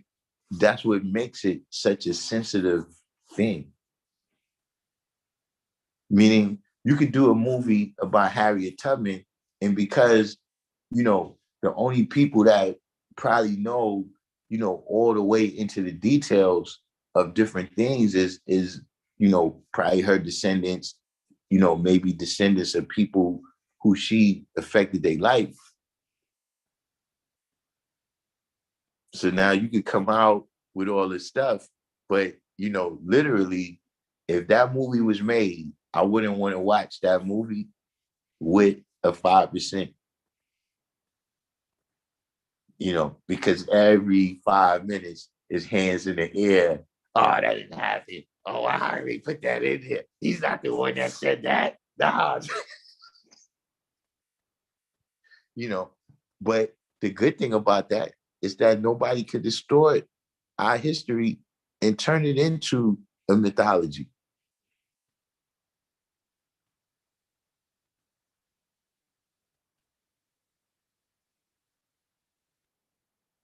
See, you mess around, get a movie, and now they change everything. He got the knowledge in Korea and brought it back from over there. You never know what they might try. It's called creative license. But the thing is that we still here.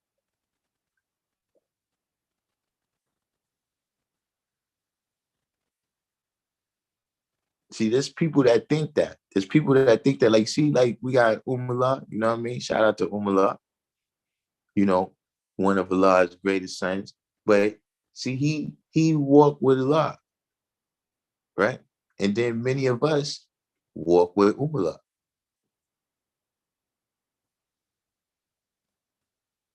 And so we got an unbroken chain of the history where, now I don't think that it's going to be a couple more people that, okay, if they gone, now you can make this movie where you destroyed everything.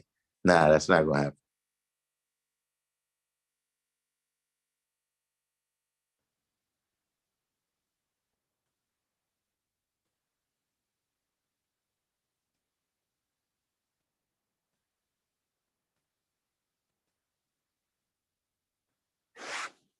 Who going to play me?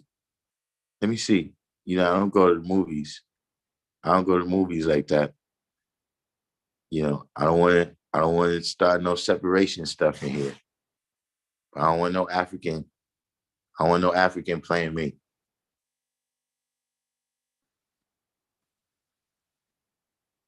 But yeah, that's a good question.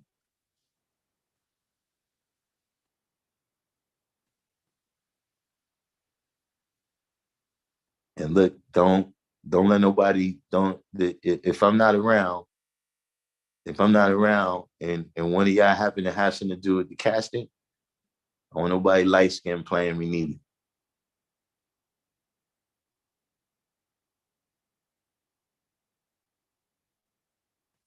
I think I probably had to just do it myself. Probably had to be one of the movies where it says yeah, Darkim Be AllahChrist as himself.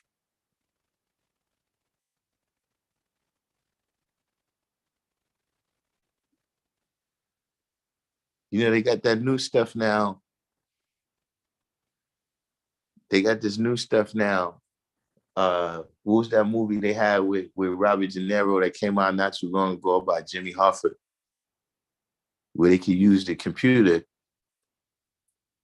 They could use the computer and make you look like it's back in the days.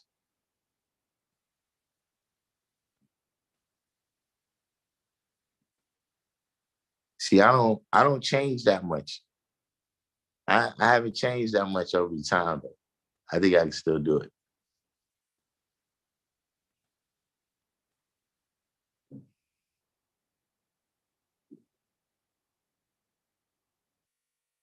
No, I have to.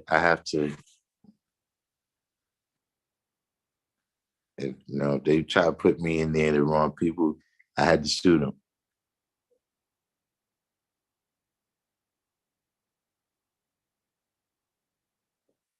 Mr. Spock said it has nothing to do with the actors, has everything to do with the director or script writer.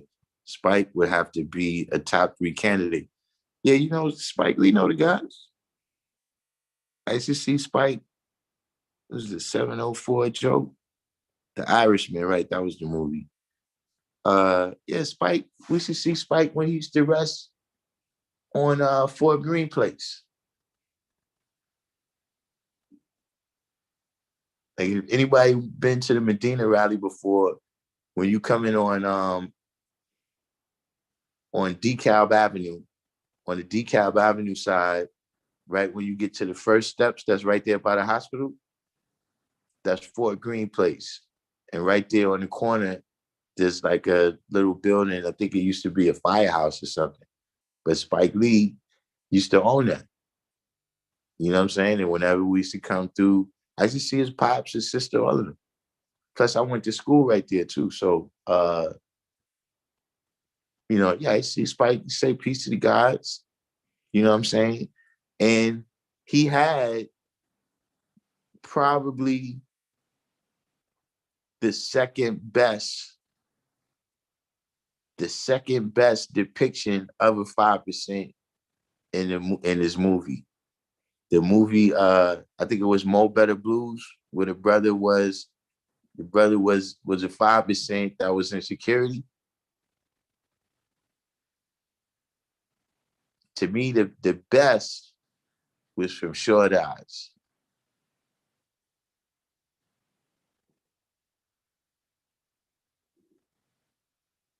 Where it was like, yo, the stuff that the way they was dropping the knowledge was like, yo, is that brother really a 5%?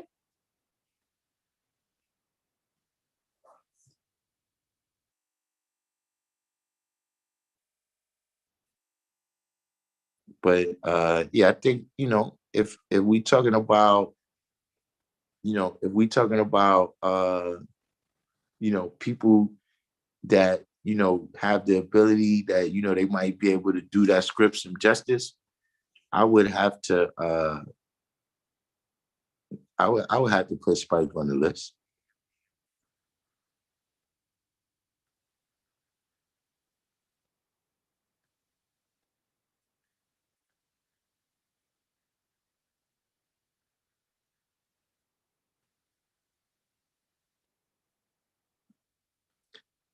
Michael B. Jordan, I gotta see him. I gotta see him what he look like.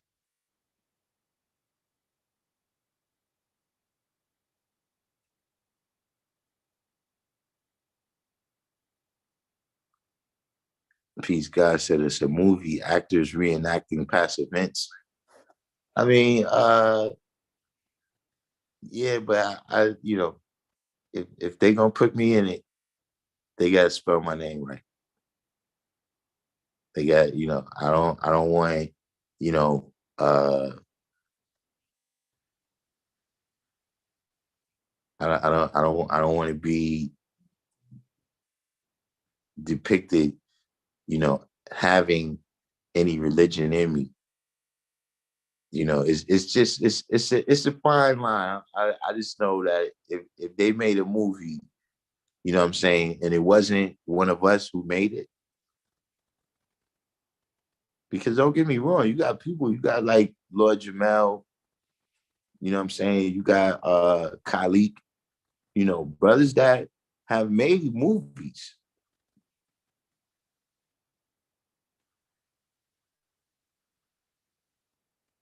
We got that. We got that amongst us.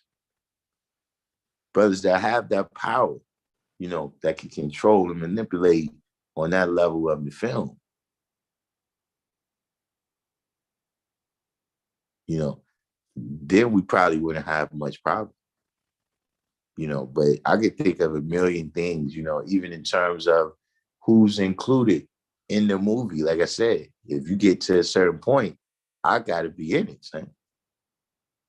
I don't know how you turn this whole boat around, son. You think we going the wrong direction.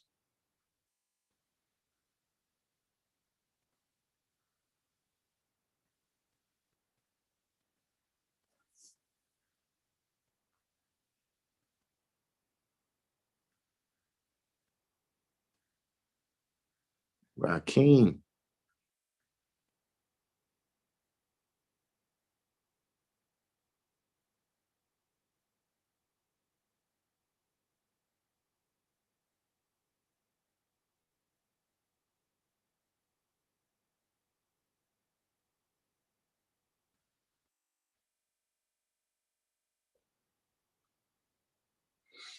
you said the best part of Gods and Earths putting our culture in music is what? People got the knowledge because of it. I mean, I think that's one of the things where it's diminishing returns. You know what I'm saying? Meaning, did a lot of people come in with Rakim? Yes. You know what I'm saying? Did poor righteous teachers put up their numbers? Yes. You know what I'm saying? I still right now to this day think that if you talk about one single person in the entertainment game, right? Lord Jamar is probably responsible for more people coming into the knowledge through entertainment than anybody. You know what I'm saying? Wu-Tang,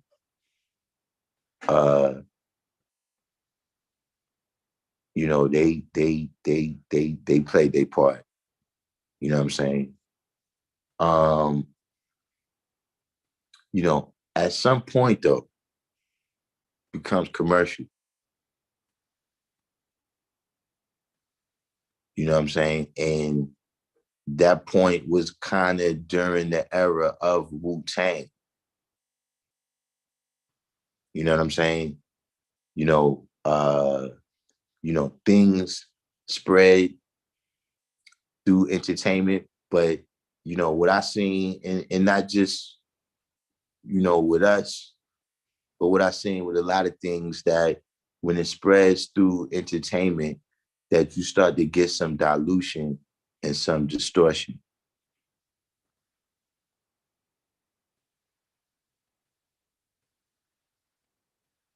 You know what I mean? And another thing is, times is different now in terms of like when you say, okay, you put it in a song and then people is going to be exposed to it. This is not the 80s where people haven't been exposed to the knowledge. Like, when you in the 80s, when somebody said they was God or the black man is God, that was, off the wall. Like, where are you going to go now and expose the knowledge that hasn't already been exposed?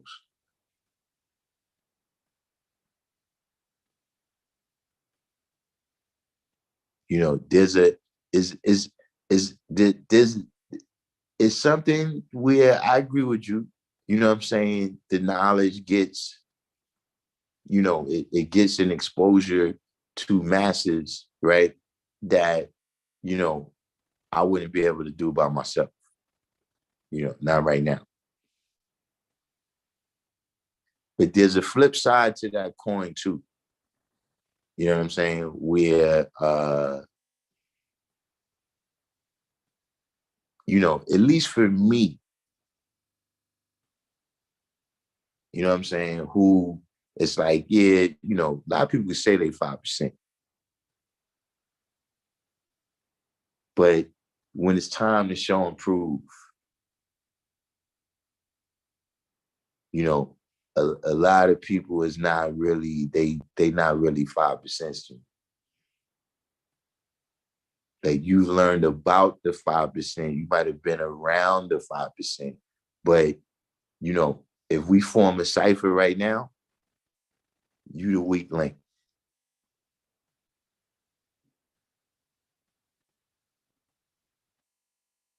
So, in the last years, I've heard, when Jay-Z, if Jay-Z wears the universal flag, then all these people is going to get the knowledge. So far, I've only heard of, or only one person has been identified.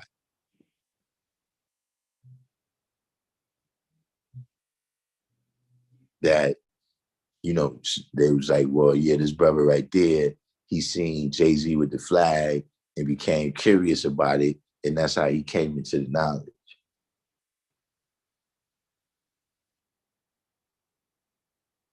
And part of that is kind of what we discussing right now, is that, when that flag goes out and these words go out without the proper message involved,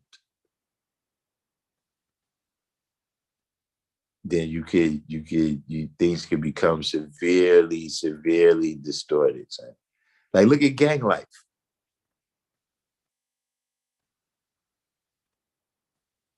Like, look at gang life and how, the difference between when it was being spread by individuals, right, to now when it's in the entertainment game. Could a 6ix9ine have been created on the block?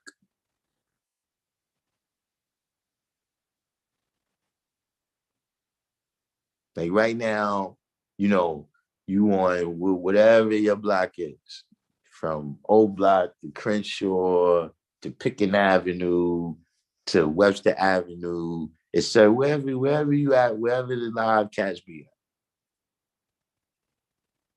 at, right?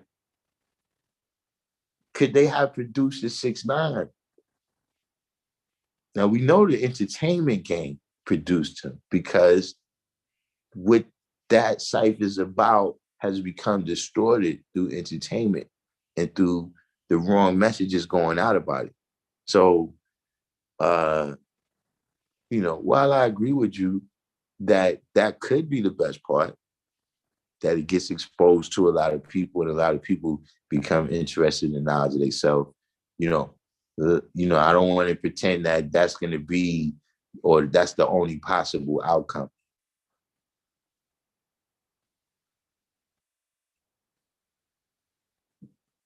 So if our bill said a movie about the 5% could have a major impact on the youth that not even aware of the role, the major role that are not even aware of the major role the 5% has played in the wilderness of North America and globally, that's the imagery they need. I mean, as long as it goes out with the proper messaging, you know, look at the Black Panthers. They got a lot of coverage in the media. You know what I'm saying? But uh, you know, of all the things that I knew about the Panthers, right? I probably was a grown man by the time I found out that they had breakfast programs and tutoring and all this type of stuff. The message that went out about them is that they're these gun-toting militants. So it's for me, it's not just the imagery, it's the ideas that get manifested with this imagery. If it's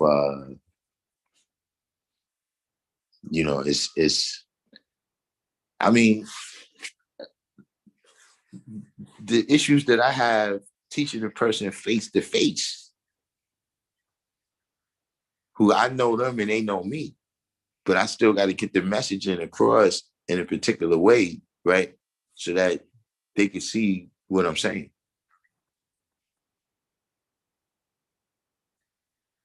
See, because you already know the main issue that is on the cover of this thing.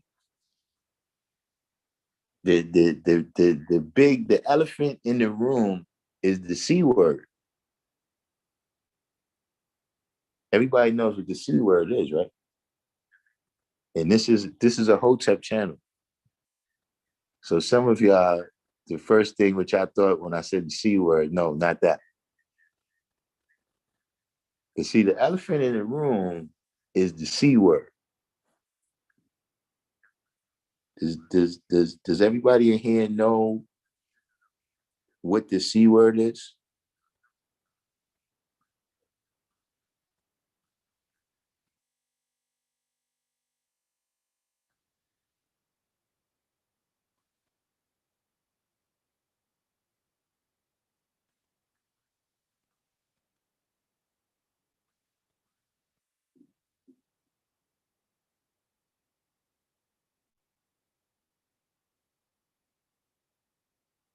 Scientific and Clockers. I don't think I seen Clockers. What was Clockers?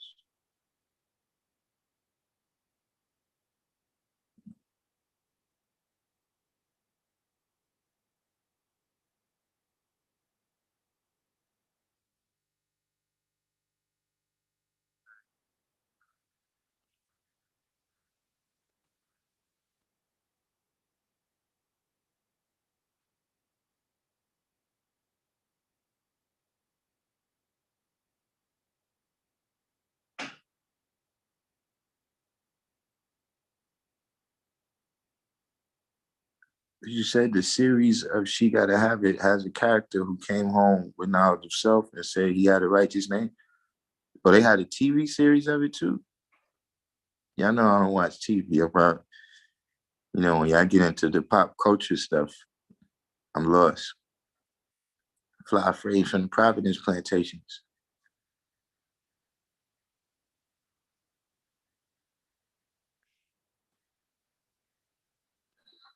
Is there a movie where the main character is a 5%? I mean, not that well, in short eyes, that was one of the main characters. Uh I guess the main character was the colored man, but it was like a group of people who was the main characters in that movie. Um,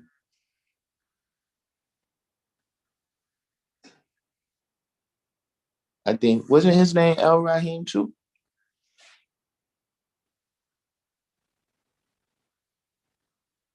Fuqua might be a better choice. I mean, like I don't know how much you know about the 5%. I know Spike Lee knows the guys.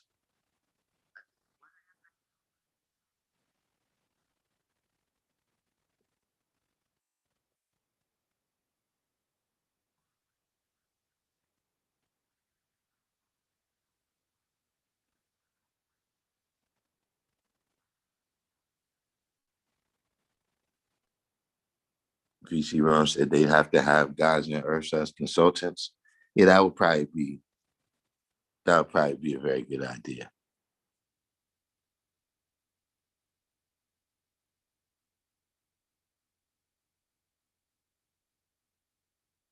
Process says Wu Tang played guys in Belly.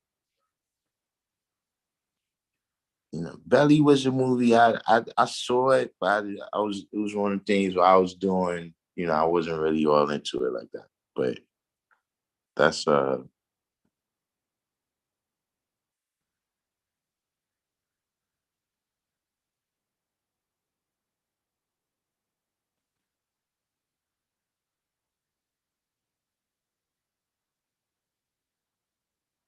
says so. If one of the two Masonic folks up in this live made a film about you, would they not know you out of all these classes?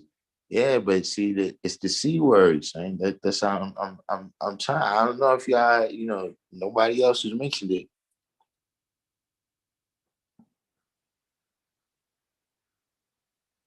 Process said, "Oh, the movie In Too Deep." I know that brother. He said that the movie In Too Deep was based on the 5%. Um, I actually because remember Gano was in that movie. So Gano said it was based on some other dude from the other side of New Jersey or something. But uh the story, the way it was told, the way it went down, I'm pretty sure that was the guy too. But yeah, I know the guy.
See what you said here.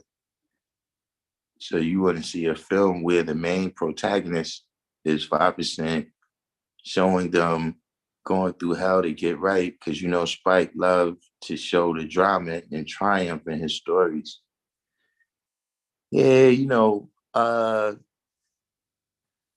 mean, I don't think it could be my story. Like, I don't think I could be that protagonist because,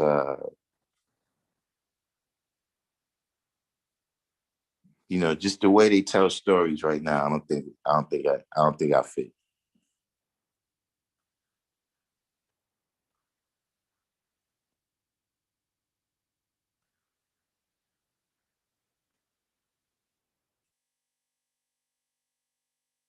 Right? Peace God said you saw Rakim with the flag, didn't know what I was seeing until years later.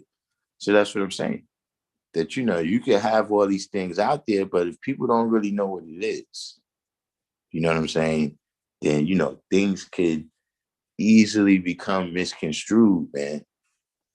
And misunderstanding in a lot of cases is worse than lack of understanding.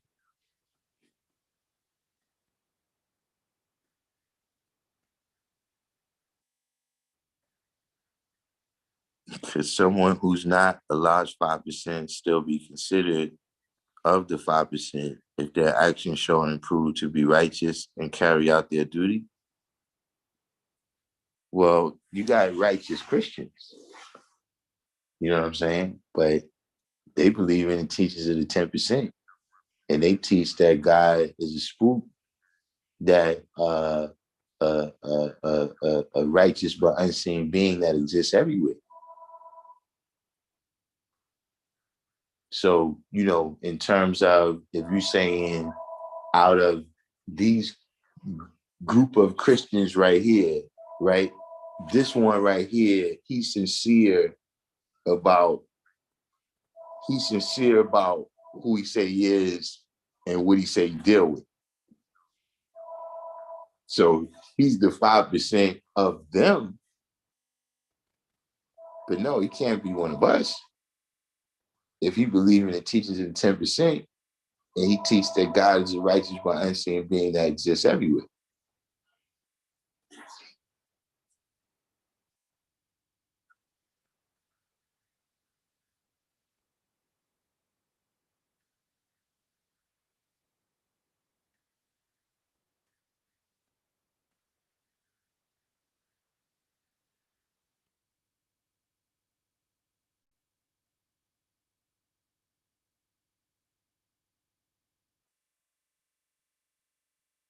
You God, check it in from the West.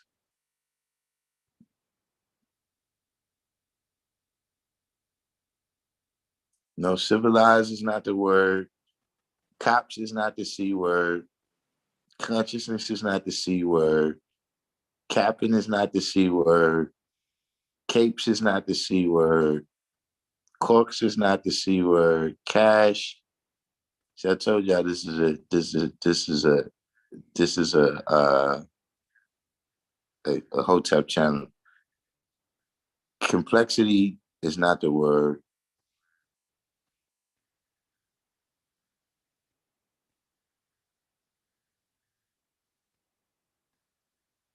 Oh yeah, people just using our name.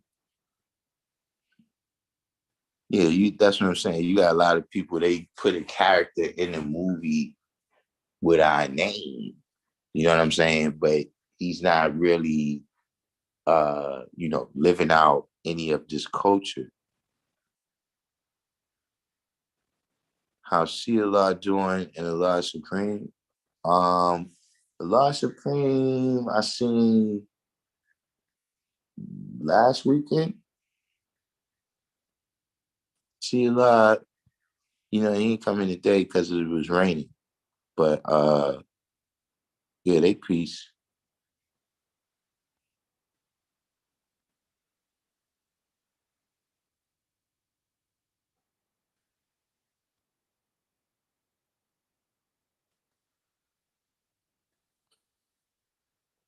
In too deep. Nah, I don't think that brother was from Queens. I mean, it's possible. I don't know his whole history. He's older than me, but I don't know him to be from Queens.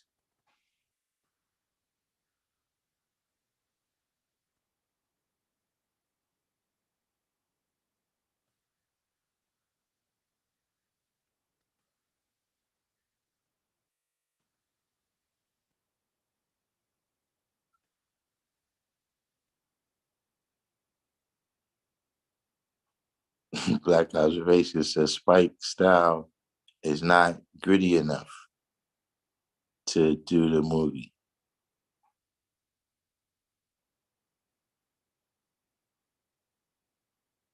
The Wu-Tang Saga. I haven't seen any of the episodes of that.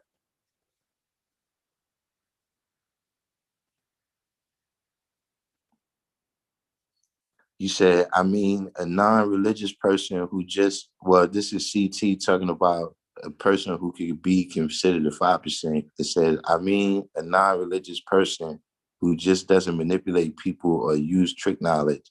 Like they would be scientific based, not dogmatic. Um,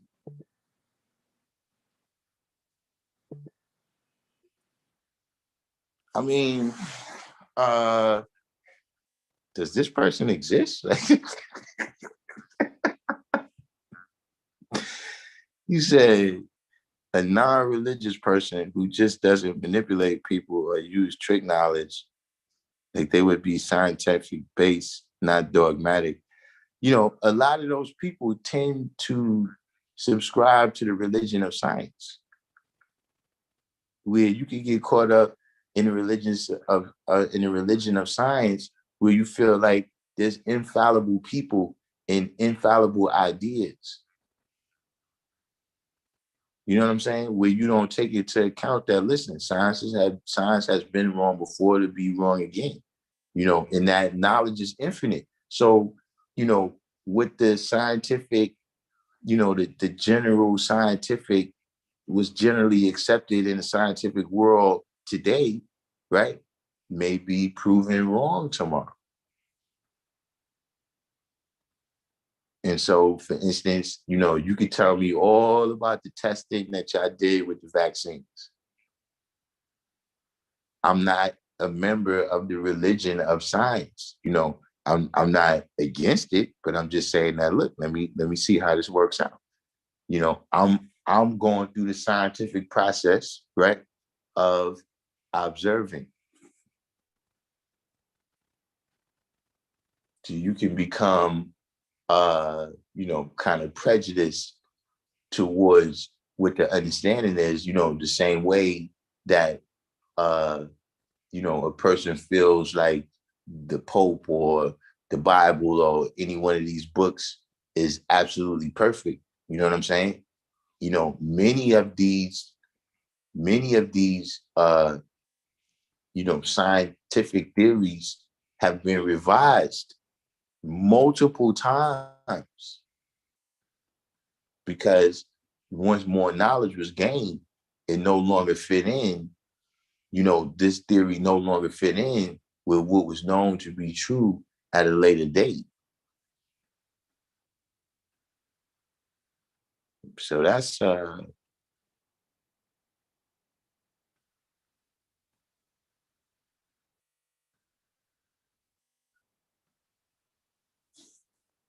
you said here. Wise you said in too deep, said character is the brother who gave you the knowledge. I mean, it's possible, man, you know, but uh I mean, I know the guy. The guy didn't just have that movie. He also was on that. He was like on one of them shows. Uh, with one of the Curtis, like one of them shows where they cover like the biggest, you know, people in the crime world.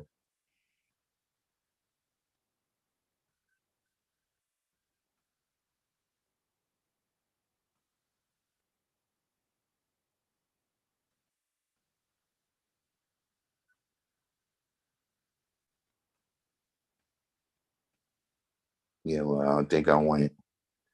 I don't think I want Sanders playing me then.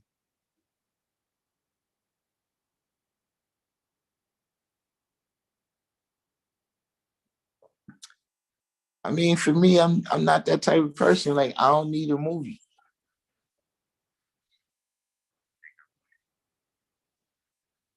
You know what I'm saying? Like, that's fine and good. You get some famous people out there. You know what I'm saying? But you know,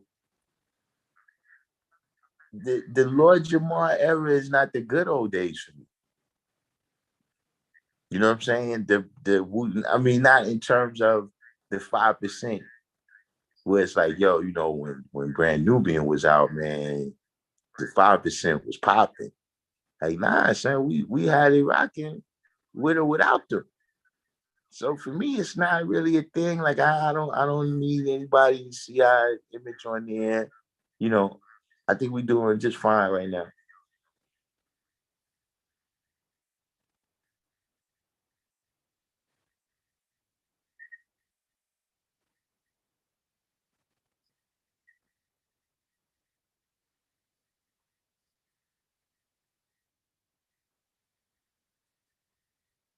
Yeah, that's a little bit crazy. But I tell you this though, the C word that y'all have been missing, right, is cult.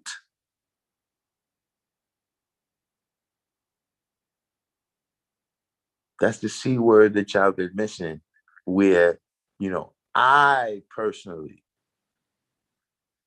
what I'm saying, would be very sensitive to how we was depicted and whether or not we was depicted as a cult.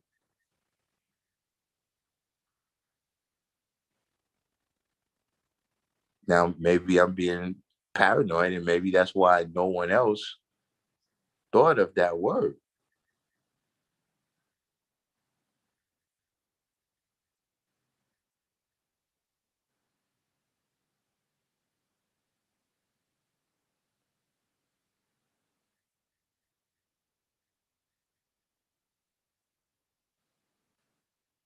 See, I Chief said they definitely gonna say it's a cult. See, that's it. I'm too sensitive about that.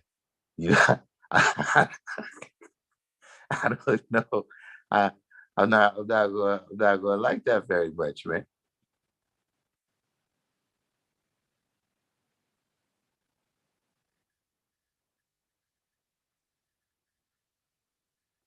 So to me, this is the very sensitive aspect.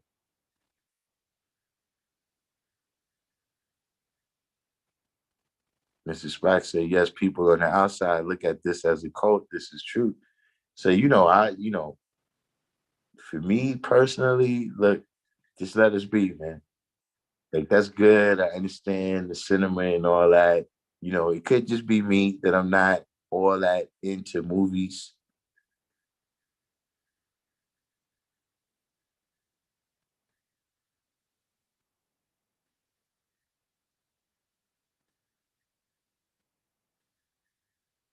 I don't need anybody to tell that story.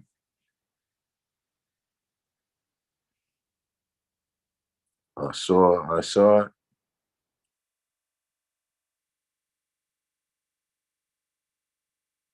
because see, once they do that, right? Once they do that, then I become a master manipulator with once how do I get depicted then if this is a cult?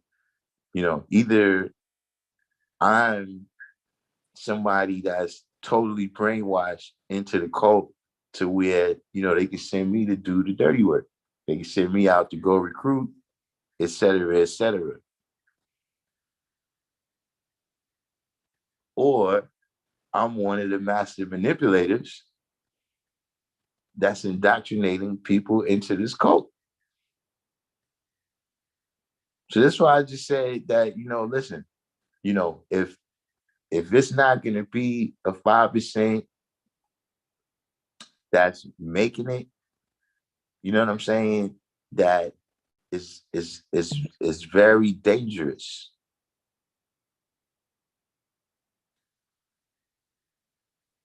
You know what I'm saying? Not very dangerous, like, somebody's probably going to die tomorrow, but I'm just saying that, keep in mind, if any of y'all is, you rest in LA or Atlanta or whatever, and you got the power to make movies, keep that aspect in mind when that story is told.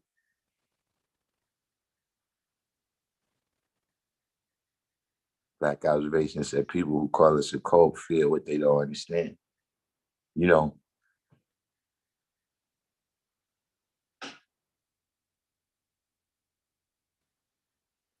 I mean, those is all just factors that you got to weigh and judge. You know what I'm saying? It's kind of like, in military movies, right? If you see a movie with some military stuff, they got to run that past the army first. And the army has to approve, like, yo, you put that right there. Like, nah, son, that's a tactic that we might have to use next week. You can't put that on there. Yo, what you said? We went over there and killed some kids. Like, no, you can't put that in there.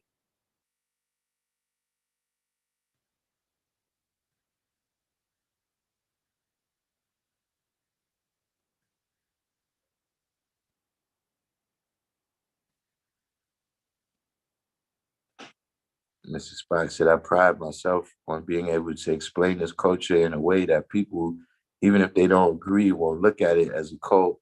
Like, why you gotta take shots at my brothers?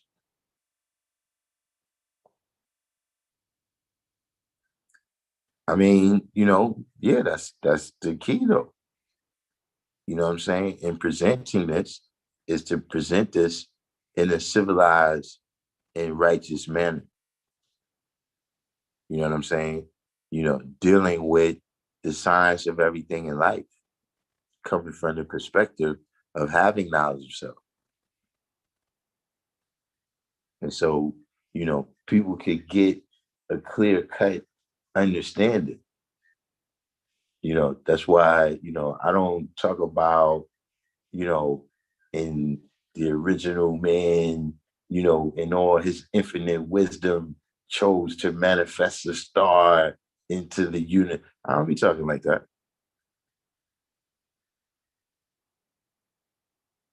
You hear me saying something, man, it's got to deal with you focusing your energy through arm, leg, arm, head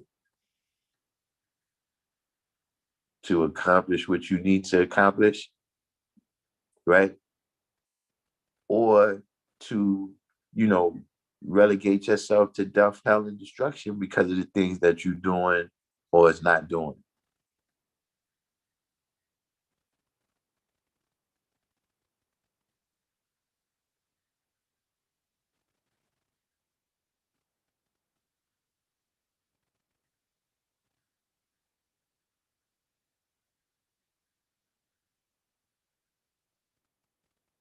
Yeah, like I said, I haven't watched the Wu-Tang show. I didn't think I would be interested in it, so I didn't see it. You know what I'm saying? But it's definitely these points that y'all making, you know, um, it's not that I disagree with them. It's just that, once things go Hollywood, you can lose control of the narrative. You know what I'm saying? You lose the sight of the real context in which this thing is happening. You see what I'm saying? Just like y'all was talking about how in different movies you will see a character and he'll have one of our names, right? But he'll be, involved in crime. But see, there's no backstory there, to really tell you that, well, I don't got nothing to do with the 5%. Like that's some city signs that you picked up that you brought into the 5%. See, like I said, the brothers who was coming into the knowledge, what I'm saying, a large part of the brothers who was coming into the knowledge was people who was already having issues. You know what I'm saying? And the the types of oppression that was going to be manifested after World War II, you know what I'm saying? Um, After the 60s, you know what I'm saying? All of these different things were starting to pick up steam, in terms of destroying Black children. You know what I'm saying? And the kids who was in the crosshairs of that destruction is a lot of the people who got exposed to the knowledge. And so all those different things, from the crime world and the prison industrial complex to the drug world to et cetera, these is things that we was already exposed to before we ever heard about the 5%.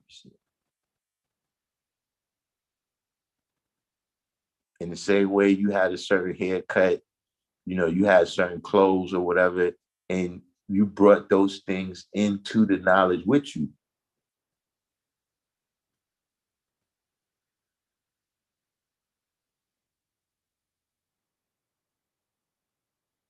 So see, without telling that story, you know, who do we become? You know, you got the C word, you got the G word, you know, gang.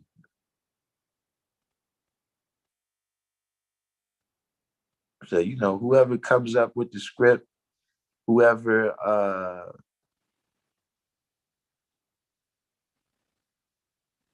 whoever is the producers, the executive producers, whatever, if it ends up being somebody that's in this room right now, I would hope that you take those things into consideration.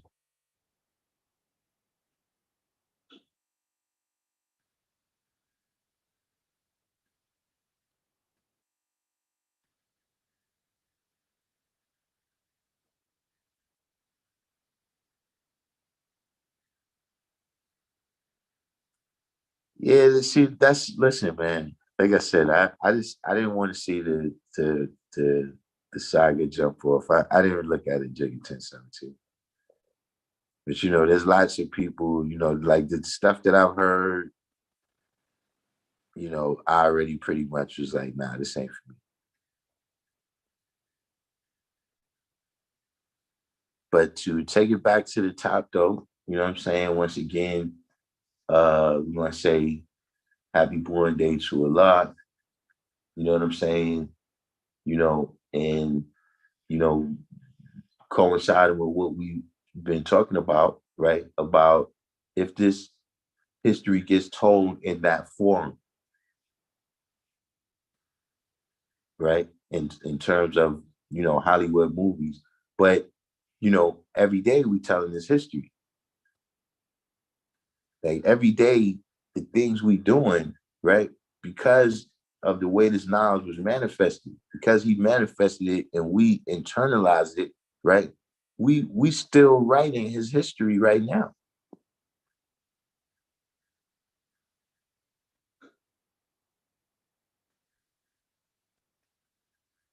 And see, just like with everything that you're writing, sometimes you gotta go back to the top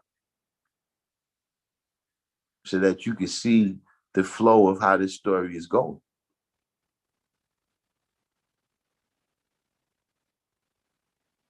So that you can see exactly where this came from, you know, and just as well as now the way we've done a great job with brothers on every continent that's inhabited. There's somebody over there with the knowledge.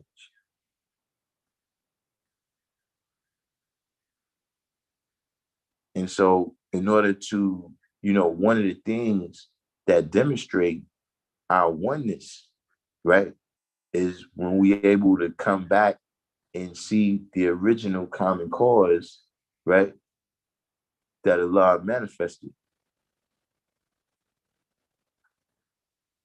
And so that's the importance, is to maintain the history and the context and the narrative so that the story doesn't become mythology. That mythology is not added in reality is not taken out.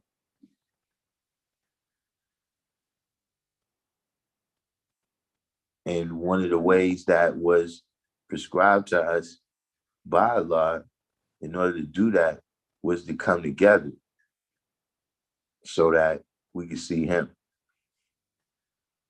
You know what I'm saying? And from there, of course, the people who's already in here, they've already did the knowledge. You know what I'm saying?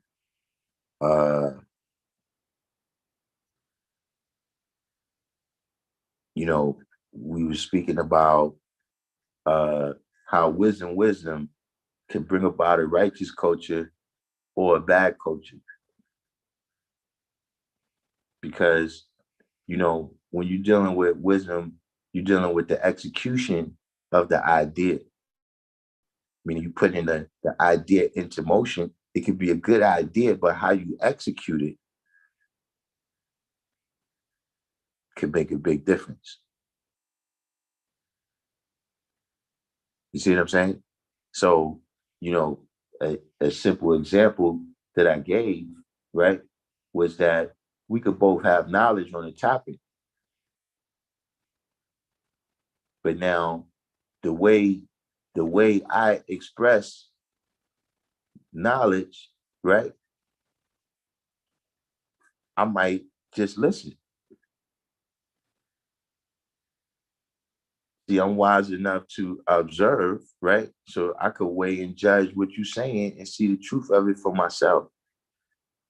While the other person, they express their knowledge by speaking.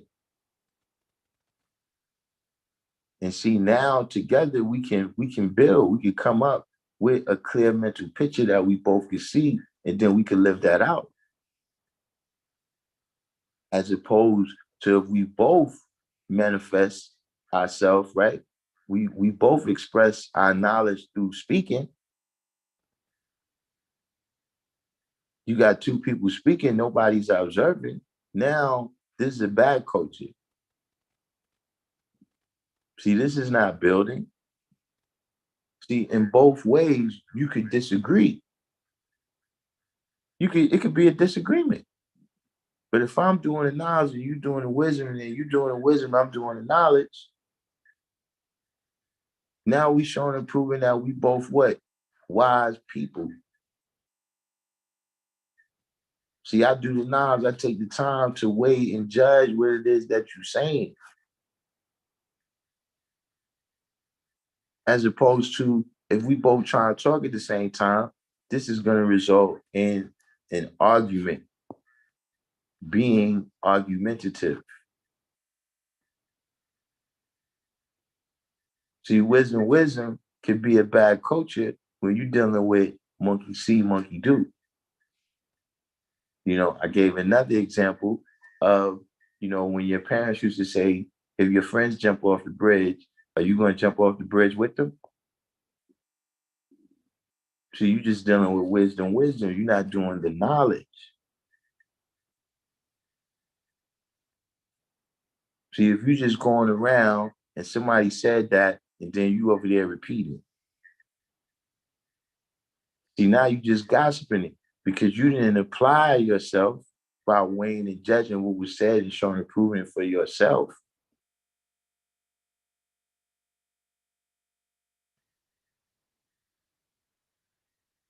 See, all this is different, right, from the harmony, right, that a group of individuals can achieve when they see that it's many ways to go about executing the knowledge.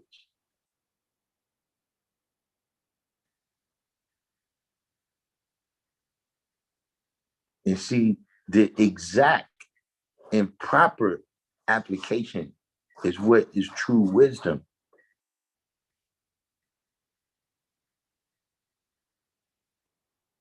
See, other than that, you're just going out there acting.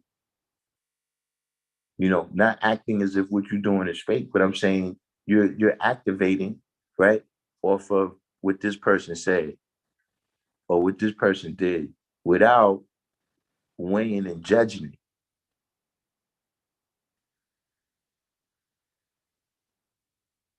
See, when you come to that understanding, you realize that sometimes being wise, right? We say wisdom is wise words and actions, but see, sometimes being wise is shutting up and staying still.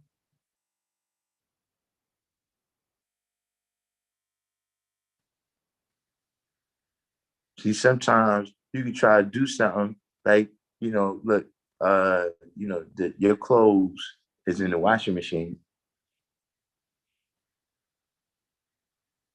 Okay, the wise man, you already put everything in there you're supposed to put in there. Wise man is not going to open the machine and say, "Why my clothes ain't finished? Why is still soap in my clothes?" See, you were supposed to hold your head right there.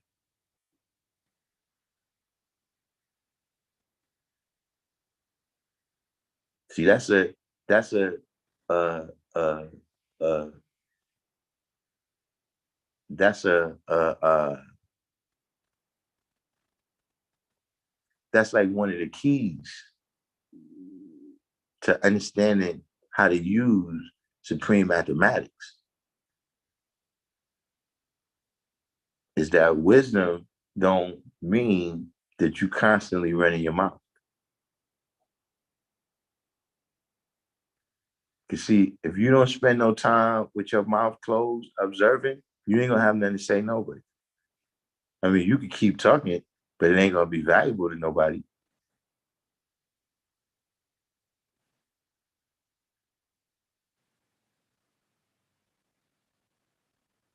So keep that in mind about when you go out to apply your knowledge. It's not just what you're applying, it's when you're applying it, where you're applying it, who you're applying it to, or who you're applying it with,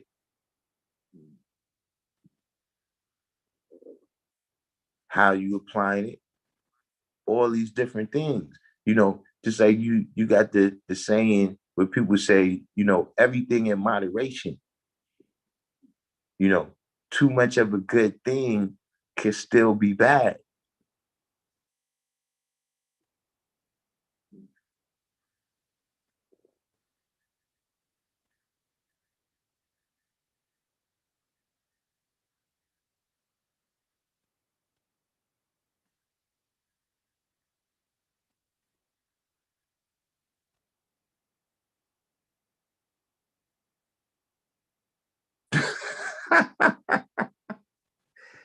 Now wait, black observation. When you say dancer, what do you mean?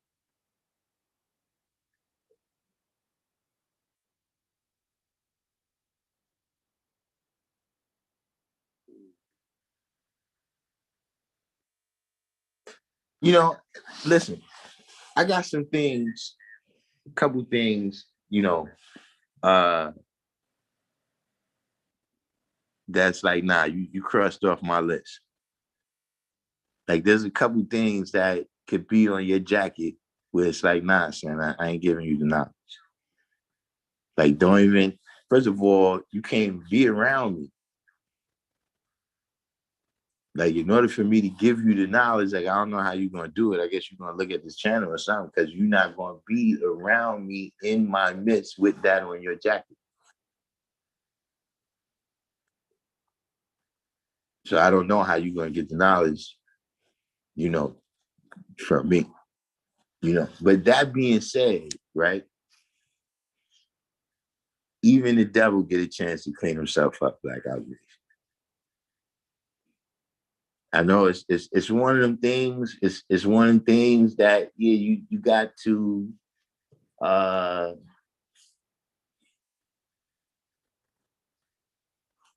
it's one of them things where you gotta, it takes some time to see, the value of certain jewels that you get when you come into this knowledge. You know what I'm saying? So for instance, when I first heard, we not pro-black or anti-white, you know,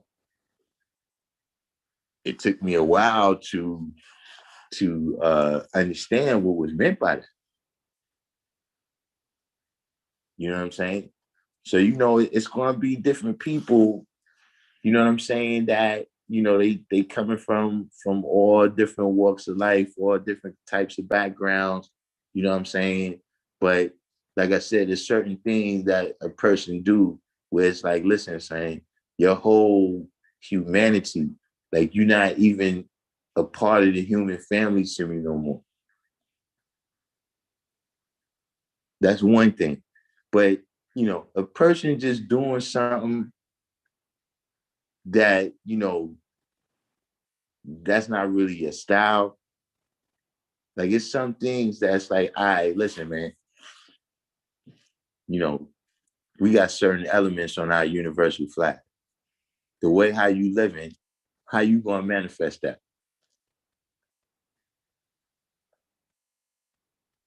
Now, if you crossing the line like that, that's one thing. But other than that, at the end of the day, G, Yakub is the person who steal people's birthright.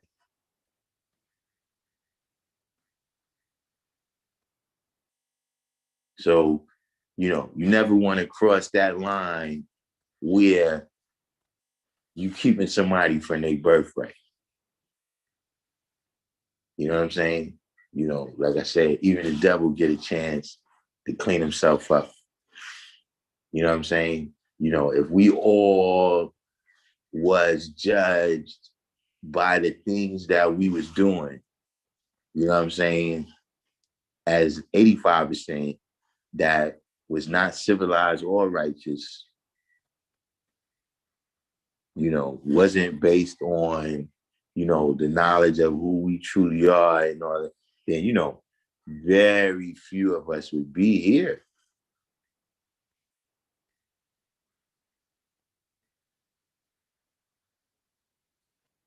Like there's some of us, you could just pick a degree that's about the devil, and yeah, that's somewhere in there you fit the description. So, just from my own experience, I could say, look, if I could get a chance to clean myself up, then you gotta you, you gotta give everybody a chance to live.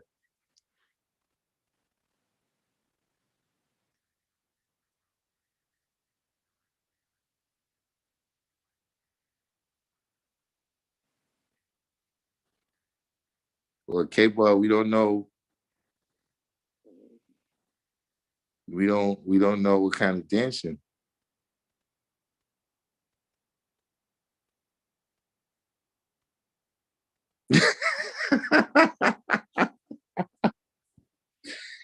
You do like Usher,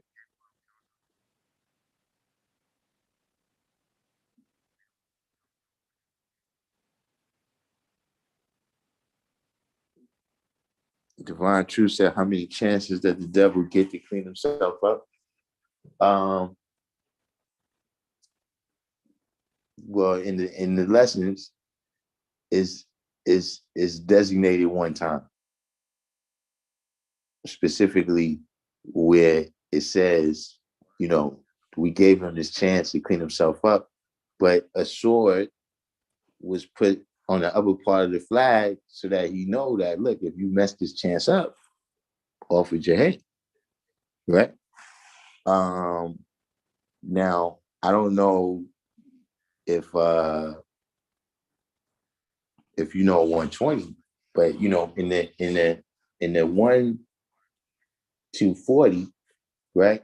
The understanding culture degree says that the devil cannot be reformed unless, see, unless is a different word from the phrase regardless of whom or what. Unless means it can be done. But it's the amount of trials and tribulations that we're not really trying to go through.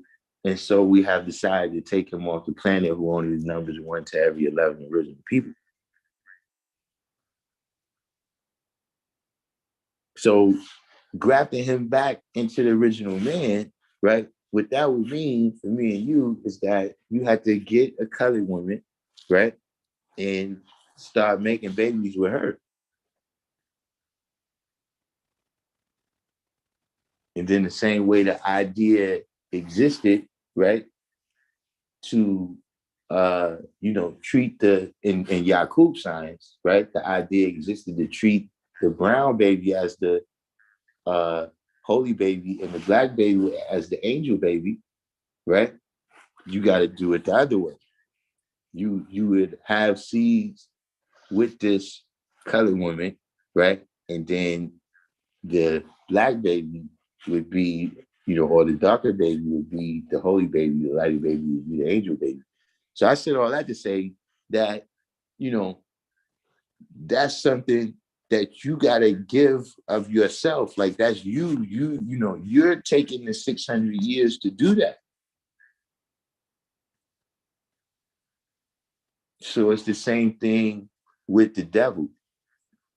I mean, in terms of in terms of how many chances you give the devil to clean himself up. And when I say it in terms of your question, like I know I was talking about colored people, but in terms of your question, right? That goes for any devil. Meaning that could go for certain original people that come amongst you. You know what I'm saying? Like say you got somebody in your family that's heavily addicted to drugs. You know what I mean? How many times do you let them steal from you before you say, yo, look, you can't come by my house, man? That's you're the one who's taking this 600 years to get him, back to an upstanding, upright, perpendicular individual.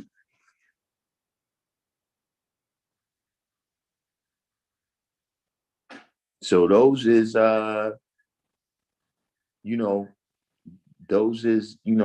with that, the other thing that I would add on is now let's take it back to the 10th degree in the 114, right?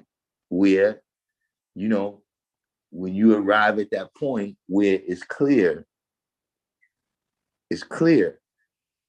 that it ain't going to be no peace amongst us because, the only thing you're going to do with the chance that I give you is surely sting someone else.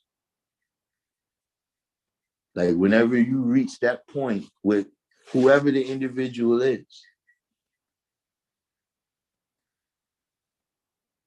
or even if it's some element of yourself, something that you're doing, that's devilishment, when you reach that point where, look, man, the only thing you're going to do with the chance is continue to sting me or sting someone else, then that's when the chances is up. At least for me, that's how I.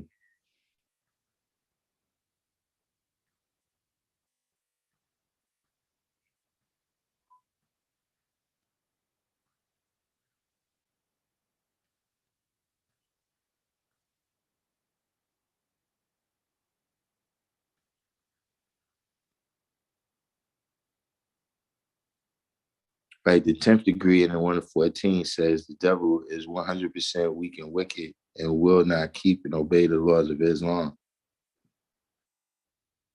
Well, like I said, once you reach that level, you know what I'm saying, where, that's how you looking, uh, that's how you looking at this person, you know what I'm saying, and their devilishment is that, they either too weak or too wicked to do right. You see, everybody who do wrong don't do wrong because they wicked. A lot of them is because they weak.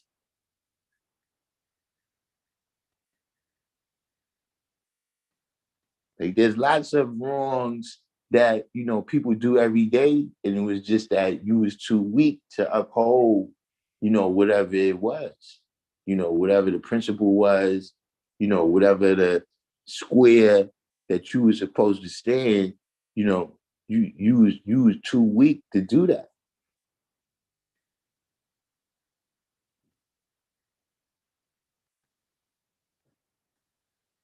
So all those is things that you take into consideration. You know what I'm saying? However, at the end of the day, the way I like to say it is, listen, even the devil get a chance to clean himself up.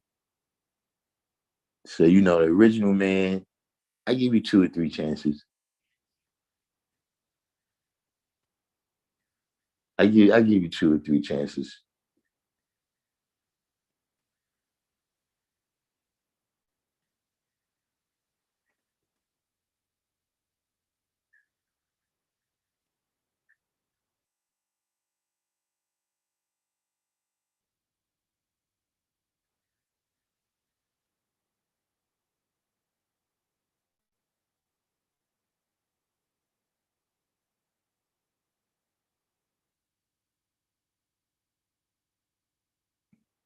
Peace God makes a great point right there too.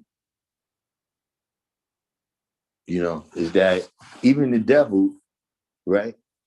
The devil has to be taught to do this establishment. Like even with all the potential that exists, within man, right? As God or the devil, it's still something you got to be taught. It's still something you got to be taught that transforms that potential into kinetic.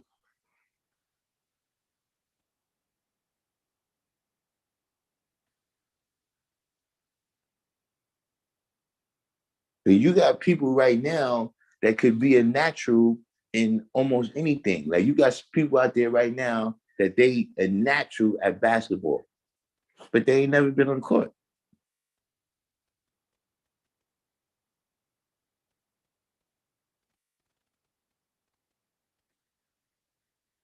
Like uh Tim Duncan. Tim Duncan ain't stopped playing basketball, I think, until he was in college.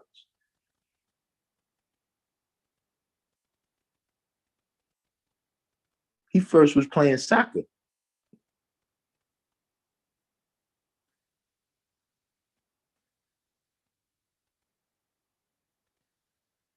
You know, Allen Iverson, he was a great football player.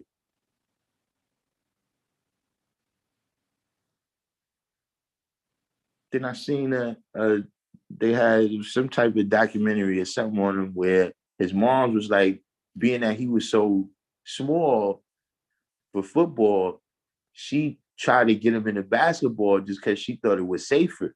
And at first, he didn't want to play basketball. He was like, nah, I like football. He didn't even want to go to the court. Then eventually they got him on the court, and that ended up being a thing. So the point that Peace God is making right here is that well, K Bar said Tim Duncan started playing in the 11th grade. That's when he started playing basketball. You got other people like that too. Hakeem Olajuwon. So there's still something that you have to be taught to put whatever potential you have, into kinetic.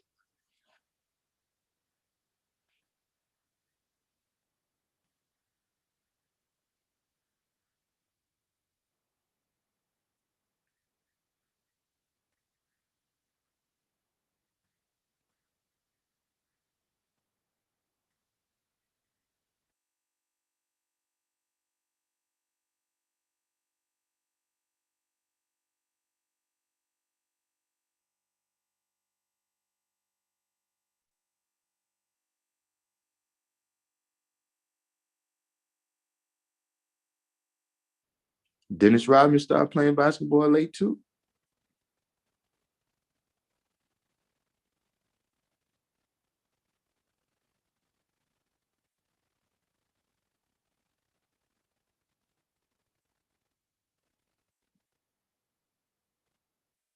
So, the point being, that's another aspect of whatever devil it is that you're dealing with, you know what I'm saying? And how fast you get to the point of seeing whether they can be reformed and whether you want to take that time or whether instead of losing time, you prefer to take them off the plan.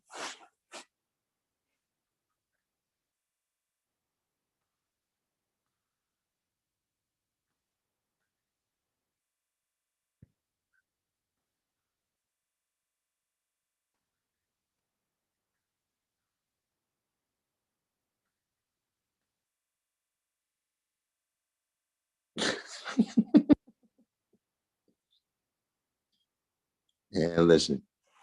But this has been a good live. All right, True Self. Thanks for that super chat right there.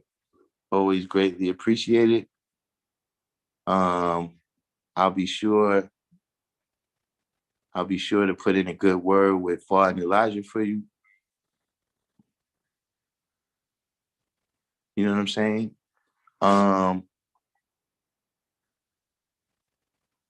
Everyone do the each one teach one. Hit the like button, of course. If you're new to the channel, subscribe, hit the notifications so you can know when we come on.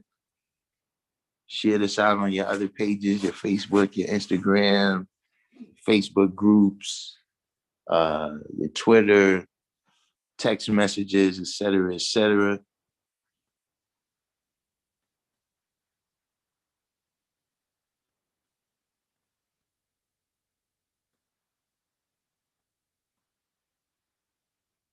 Wait, what?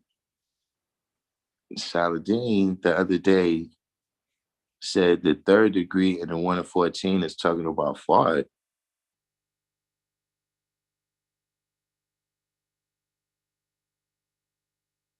Well, he got a different 1 of 14.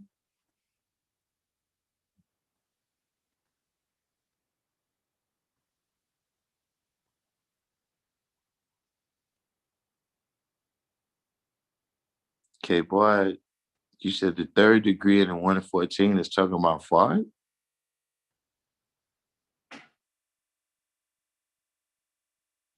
I don't think I got that 1 of 14.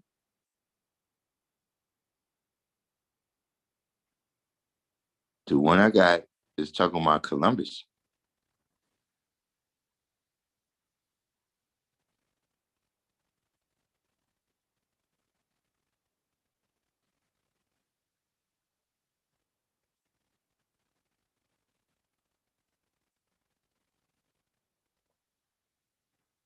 You said because it says like Columbus. The question,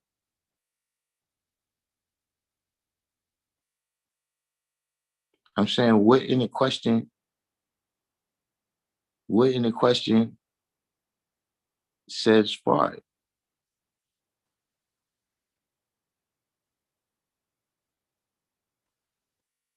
Now I don't pay too much attention to Saladin since he did his other video a couple months ago where he said don't let anybody put any limitations on who you love. Which could have been a misunderstanding. Maybe I interpreted wrong what he meant by that. But then I didn't like the way he reacted. You know what I'm saying?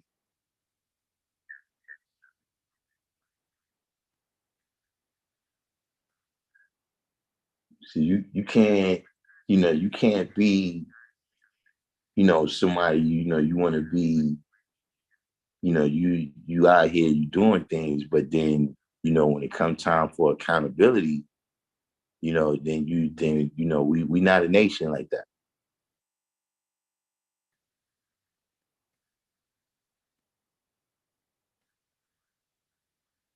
You can't be no group like that.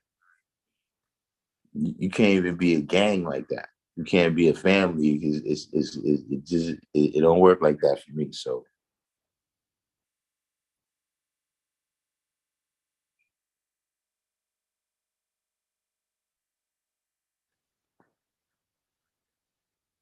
wait, what you said here? Florida is half original. Columbia is half original. Yeah, but so is Musa. So why the second degree ain't talking about Florida? K-Bar said the key word is like.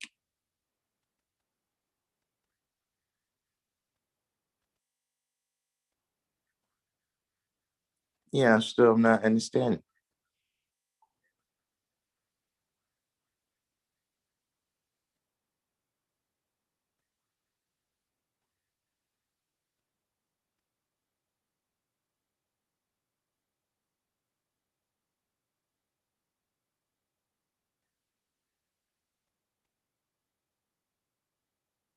And if it's Fard, why would Fard say we?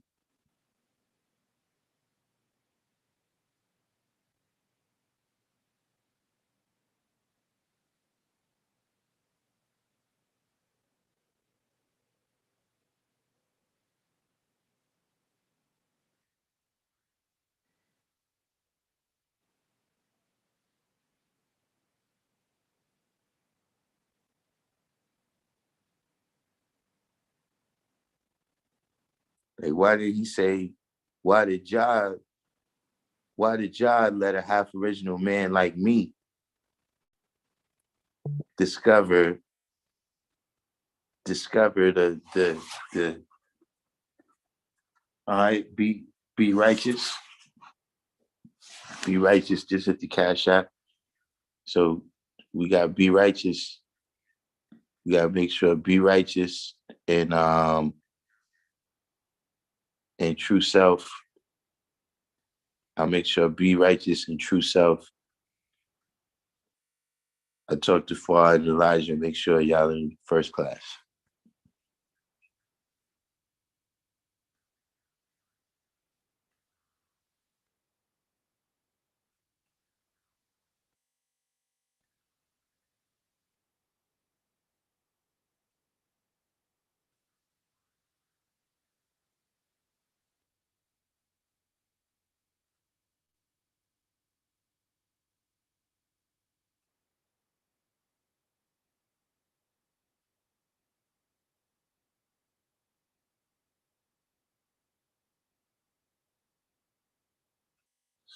Yeah, I don't know. I guess you gotta ask.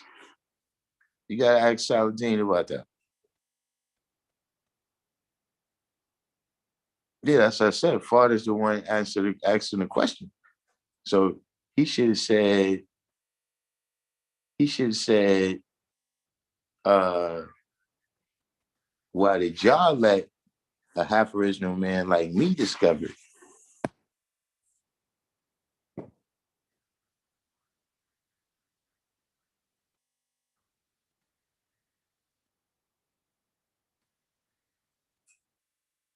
Fard brought the knowledge to North America.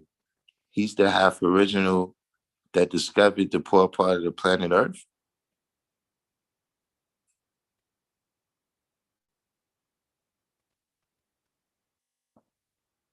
Yeah, I don't know about that. I mean, Columbus didn't discover the poor part, and neither did Fard.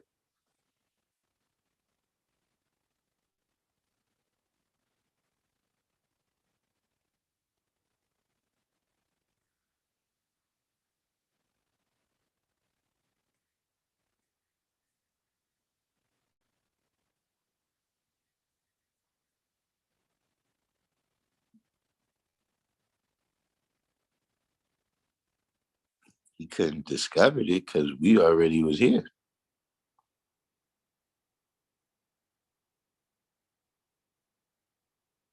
Yeah, I never heard that one before.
So Peace God said, what's poor then?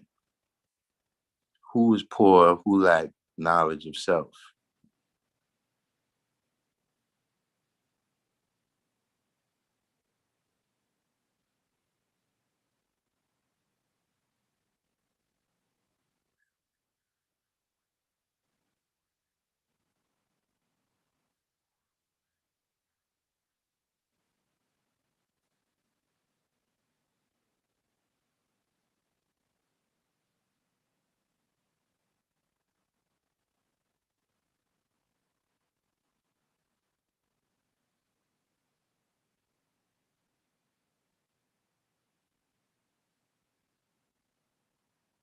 Does anybody want to pick that one up? What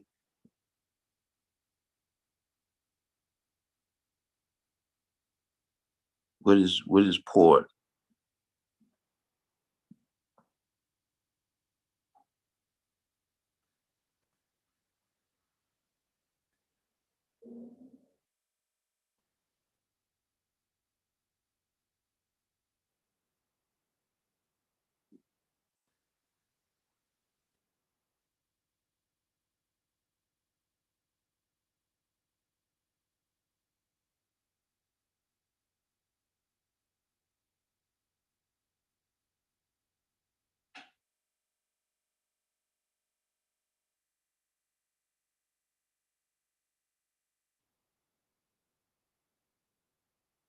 Yeah, I don't know. I mean, this is why I ask people questions, because then you try to put things together later on, in terms of what somebody meant by what they were saying. I don't know. Is that all he said? He just said that the third degree and the 1 to 14 is talking about fart?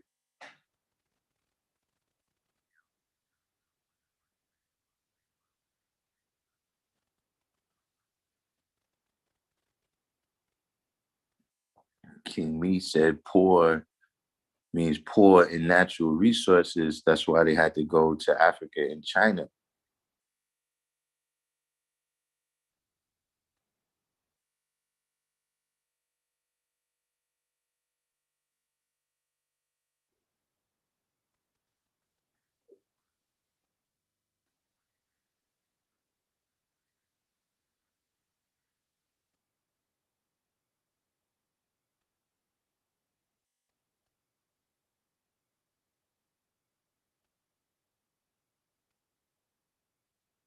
Atif said that this part of the planet, North America, is poor in resources. We kept the best part for ourselves. Like King Me said, Asia is the rich part. Well, you start hitting on it right there. So you remember, you got the best part, you got the worst part, and you got the poor part. So the best part that's pretty straightforward. That's the best. You know what I'm saying? This is where the original man already existed, because we chose for ourselves the best part. And we put them on the worst part, right? Which would be Europe. So then the other parts, of course, they somewhere between the best and the worst. So it's not the worst part over there, but it's poor, when we speak in the terms of the best part, the worst part, and the poor part. See, the poor part could still be cultivated.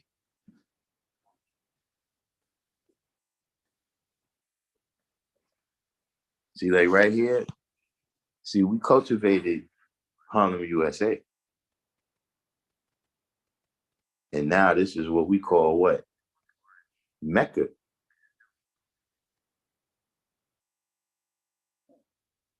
which is what? the best part.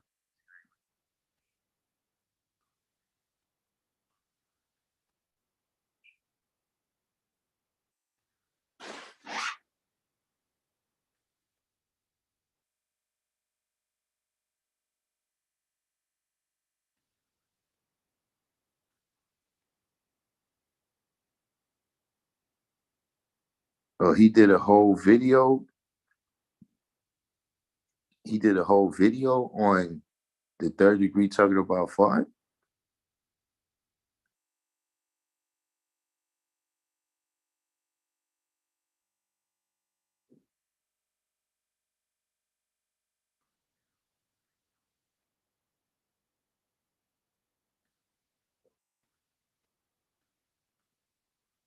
Is there only one understanding of each lesson or degree?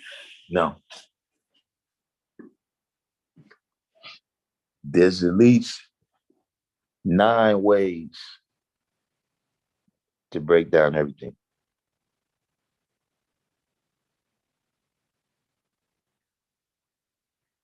And see, even for each of those 9 ways, there's 9 ways to break down each one of those.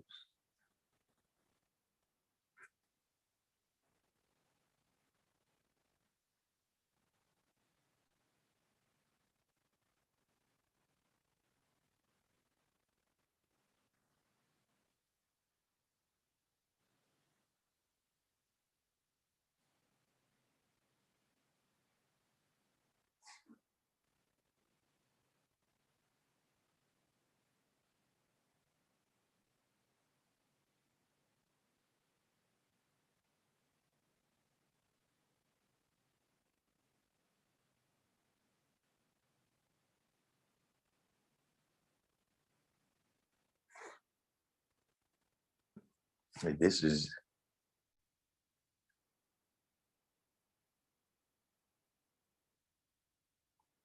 he was building on degrees in general, and that was how he drew up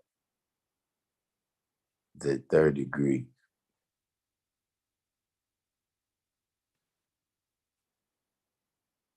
Nah, I never.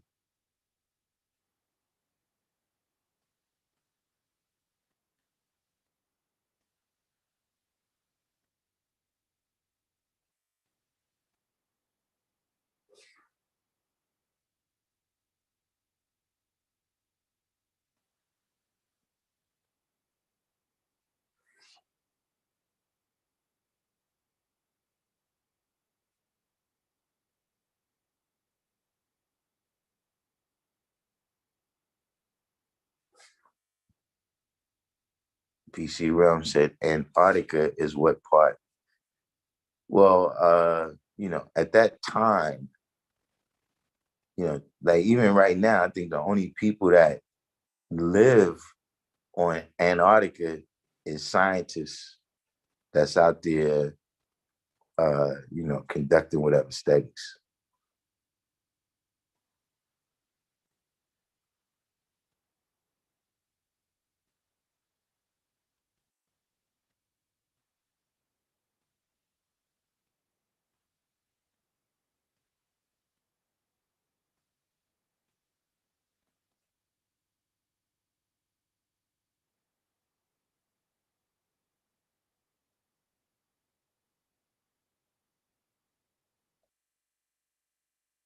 Mr. Spock said the guys have to interpret degrees like the 32nd degree and the 140, but some degrees are literal and there's no room for interpretation. This was now 500 years ago.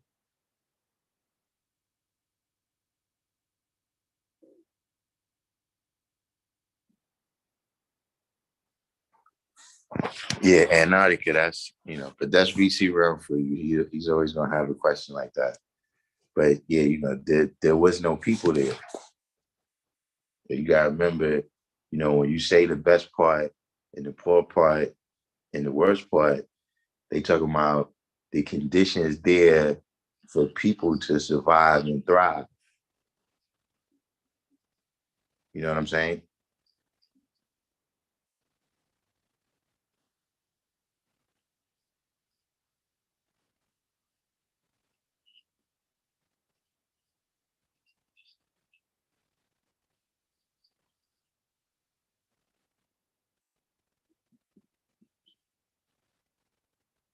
We have another question here. You said, can I give an example of 9 ways with just one lesson or a degree tonight? Well, let me put it in a more general term so that you could apply it to all of the lessons. You know what I'm saying?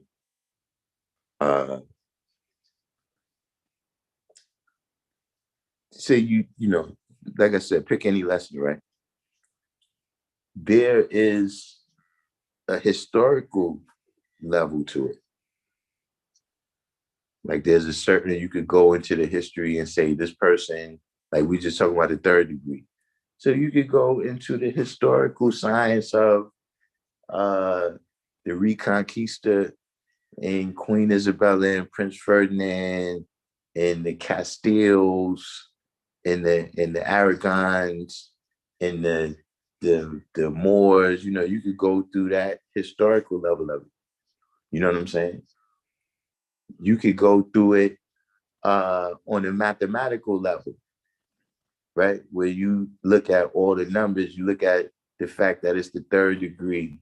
You look at the fact that it says 16,000 years ago. You understand what I'm saying? And you could draw it up from that level. You could draw it up, from the level of, genetically, where they saying, he's a half original man. What's a half original man? You know what I'm saying? The Indians, who are they? What about that historical aspect? That's on a whole other plane of the history. Like at first I said you could go through Columbus, but you could also go through the Dravidian tribe and what was the different events in their history that led up to them coming over here. You know what I'm saying? We could look at it from the European aspect, of what they was doing. We could look at it from us as original people, you know what I'm saying? And what these things, with the discovery of America and what that meant for our history in it. All of these is different ways that you could break down any given degree. You know what I'm saying? You could break it down scientifically, geographically, how many miles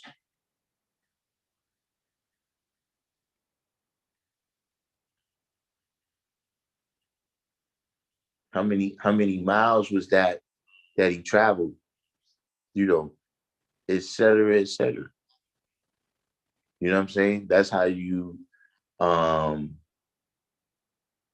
you look at the degree from all the different angles. You know what I'm saying? And then you got just the face value aspect of these degrees too. Where, you know, everybody, well, I ain't gonna say everybody, but most of the people, in America, you've heard of Columbus Day. You know what I'm saying? But all of those are uh, different ways for you to get a clear picture. You know what I'm saying? And then the most important level, right, is always the level where you bring it up to date, where you see the principles that's in the degree and you see how the principles interact. You understand what I'm saying? And so, you know, uh, right now, let's say you take hip hop music. You know what I'm saying? Why did we let, Leo Cohen become the power broker that he did in hip hop? You see, when you came into it, you found that it was brothers already doing this.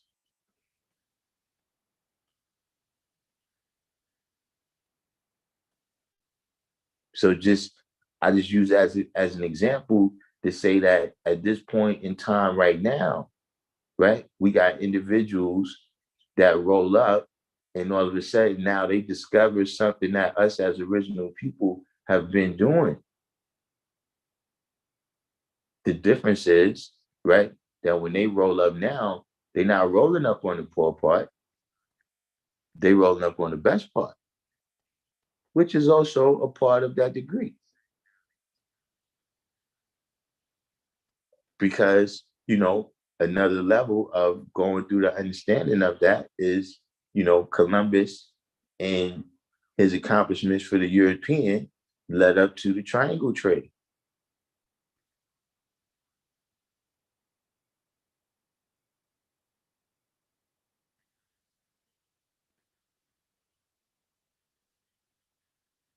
So all these different degrees, you know what I'm saying? There's all those different perspectives.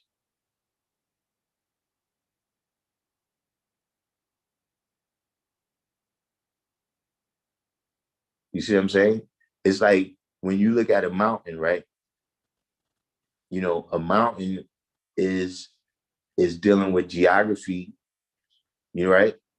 But it's also dealing with topography, which is still a part of geometry, but it's this is a different aspect.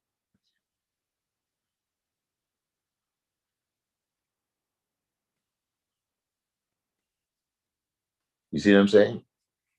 Like you could look at the 1,910,000 square miles of hills and mountains, or you could look at the 29,141 feet of the highest elevation of a mountain. Just different perspectives on how you're looking at the same reality, different angles, you know, uh, you shining the light on different aspects of reality so that you can see clearer and clearer, and the more of those angles that you look at something from, the clearer your picture is going to be.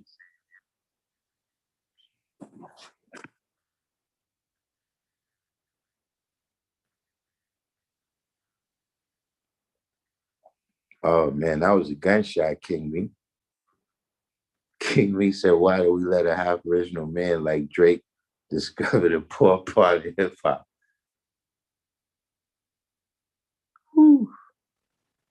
Y'all 5%ers, man.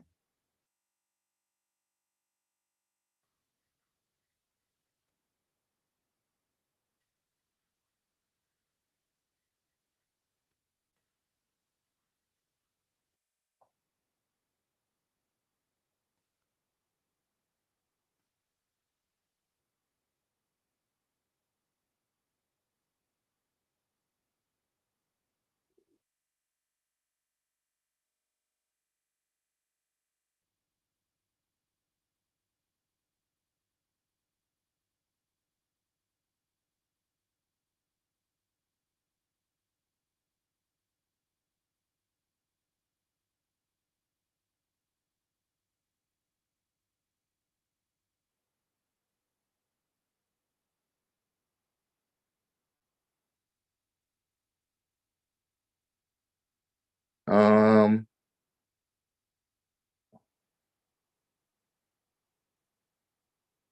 so y'all having a discussion right here, side rally.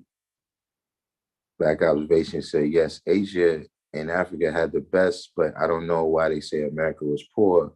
But I think this was before California's gold rush. Very controversial degree. No, that's you know, uh like I said, we still talking about by comparison. You know what I'm saying? Like rich and poor is relative terms. Like there's not an exact number. You know what I'm saying? Like, right now, somebody told a joke about that. I don't know who it was. But if Bill Gates woke up tomorrow and he only had $10 million, he might become suicidal.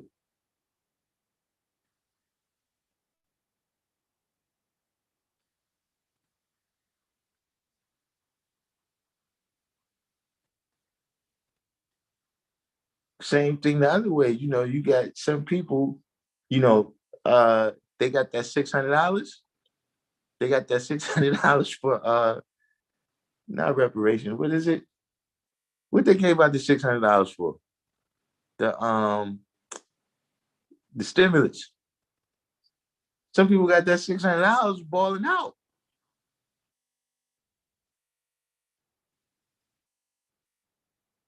And you got other people that wake up, man, with $10 million. What am I supposed to do with that?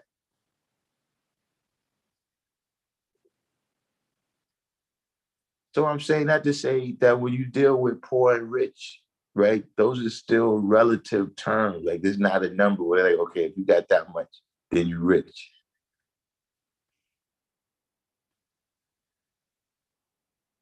So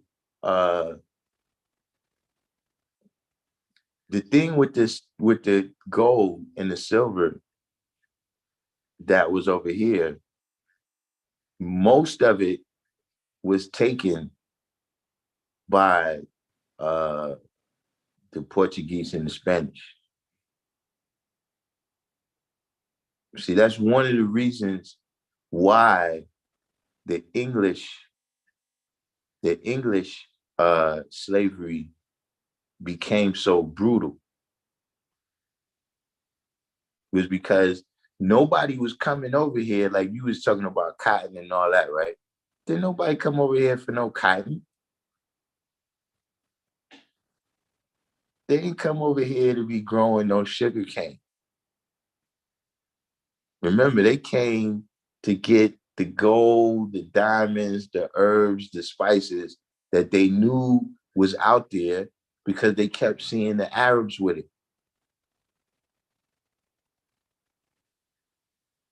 I guess they seeing all this different trading going on, you know, even Mansa Musa got something to do with that. Where he went on his Hajj to Mecca and spent so much money that it had everybody else in the world saying, yo, Scram, we getting all this money from? They must be moving some work down there where he from. That was one of the reasons they went over there to West Africa, I'm saying.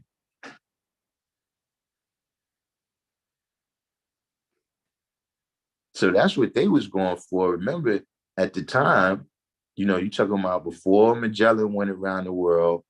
You talking about before what was the guy's name that went around the Cape of Good Hope in South Africa? But that was one of the main reasons for that, is that in order for them to get all the different spices, all the different riches that was everywhere else, you had to go through the Arab middlemen at that time.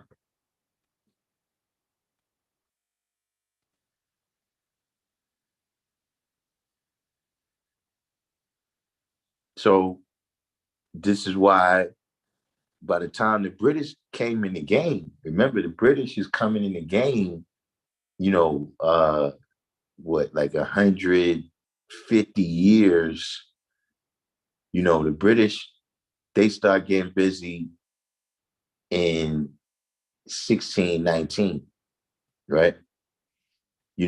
By this time, the Portuguese and the Spanish, they've been in the game 100 years plus.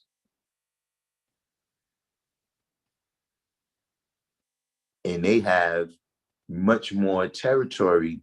And on that territory, they got gold and silver, like Mount Potosi. You could look up Mount Potosi. Was a mountain that was like 95% silver. The Spanish found it. So basically, by the time the British get here, all the good pickings is gone. So now, in order for them to make their money, they gotta put their foot in the eyes. Like, this is this is how we're gonna have to get paid. So, was there anything here of value. I mean, there's things Europe is the worst part, but there's some resources there too.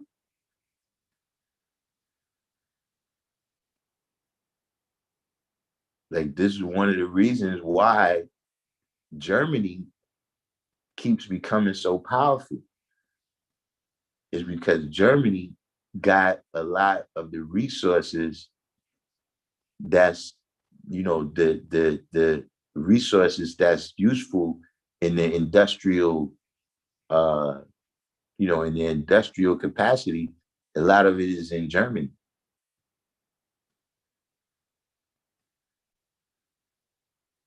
So at the end of the day, the whole planet Earth is the third planet.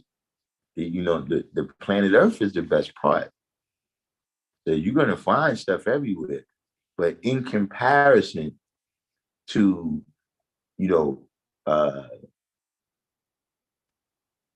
you know, basically, we talking about at least North America, the United States of America, and you talking about, uh, you know, West Africa, South Africa, India, Australia, these is the main hubs where at least the gold and the silver and the diamonds and the platinum and a lot of the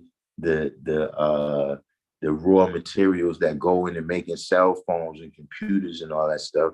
These is all different parts of the British Empire.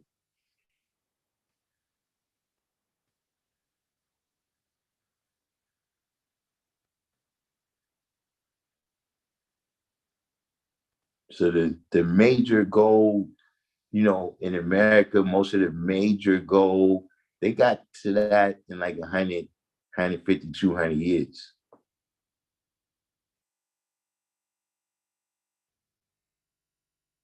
But in other places, like South Africa, they still there getting diamonds out right now.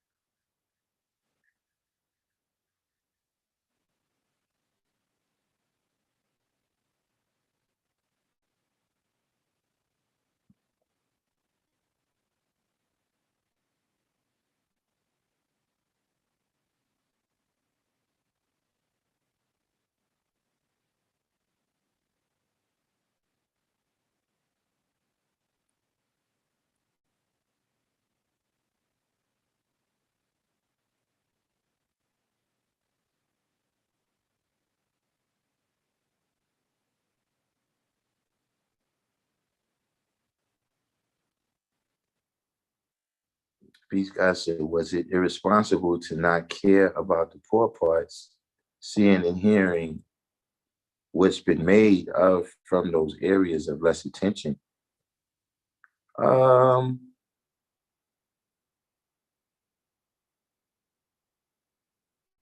I mean, I don't know if it's really a responsible versus irresponsibility uh conversation. Um, I mean, they didn't care about the poor part. I mean,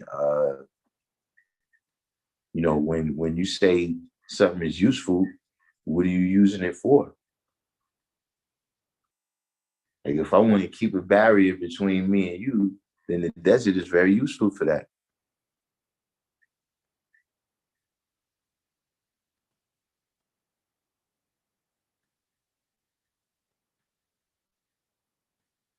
So I can't really say that, that was irresponsible.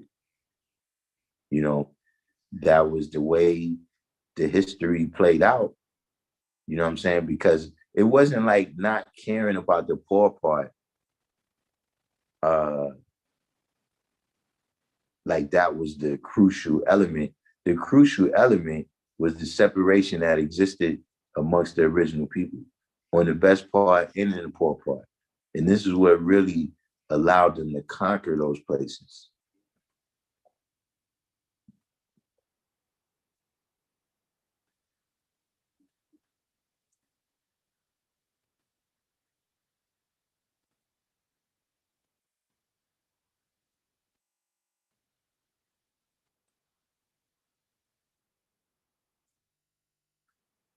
Phrase said, how could anyone live off of only $10 million? Listen, man, Bill Gates came and pays electricity bill with $10 million.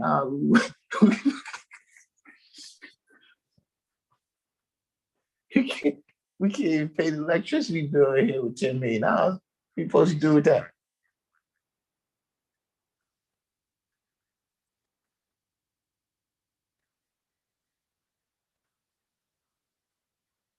Be righteous, everybody supposed to be getting 1,400. We see they still got to pass that one though, right? I seen the other day they went for something. And Spark said his 600 was spent before he even got it.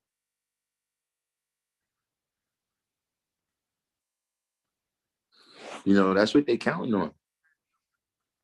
See, that's why I say a lot of these stimuluses, a lot of the stimulus, they tell you it's for the people, but really they just laundering money.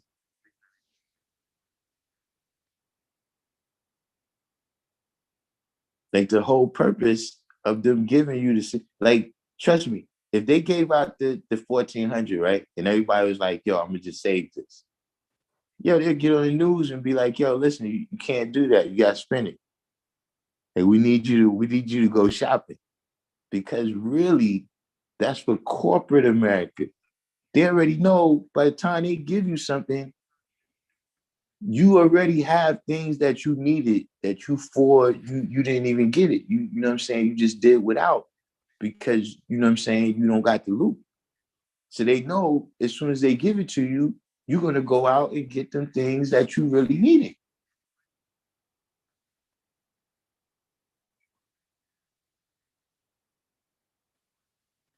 They counting on that. They're calculating that.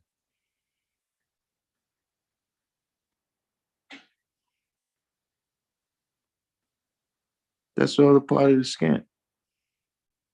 See, welfare, that's really for Monsanto and Cargill and these, huge companies, Nestle. That's who ends up with the money. You go to the supermarket, you swipe the welfare card, right? See, for you, that's all you can spend. All you can spend it on is certain food. But once it go into their account, they can buy a yacht with it.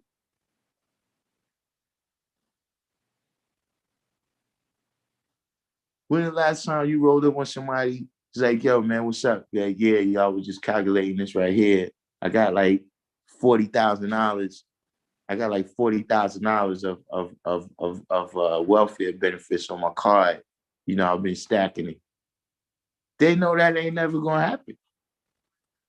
But see, at the end of the quarter, Cargill is gonna say, yeah, we got like $3 billion. 1.8 billion of that was from welfare. Trust me, they got that calculated.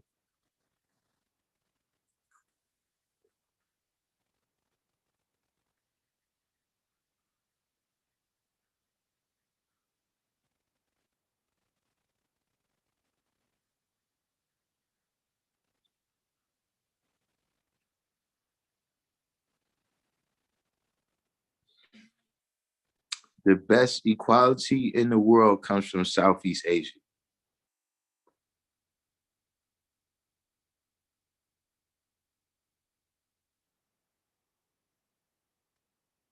Magellan, no, Magellan is not the dude that went around South Africa. Magellan was the first dude to circumnavigate the globe. I'm trying to think of this guy's name. Um, it was either a Portuguese guy or a Dutch guy. That was the first one that went around the Cape of Good Hope in around South Africa. In fact, it was a Dutch guy because that's how the Boers started getting it. Is they put like a post there to be like a midway point, you know, for them to go up into the Indian Ocean and go to India. That's how the Dutch started going in. What was that guy's name? You got to Google Cape of Good Hope.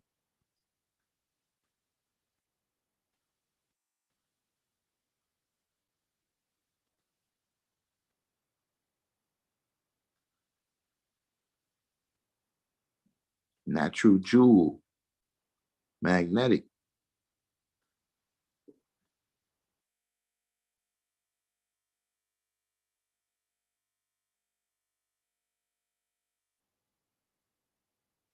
Black observation said the guy that gave me the knowledge used to always stare at me after a whole bill of my understanding and say, "Does the degree say that? Show me again." Yeah, that's pretty much.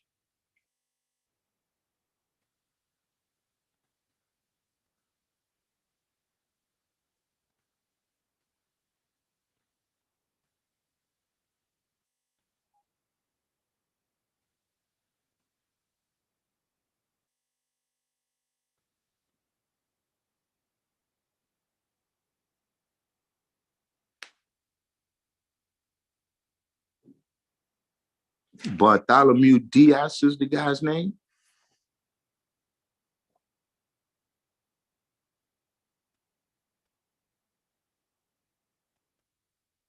CR Boxer. I don't think it's CR Boxer. In 1652, 1652 is too late.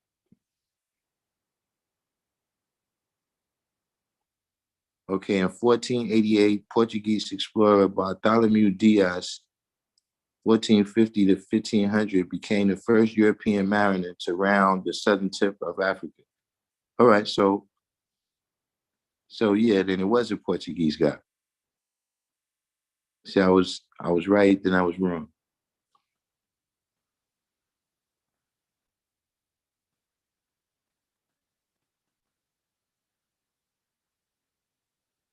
Right, so Bartholomew Diaz opened the way for a sea route from Europe to Asia.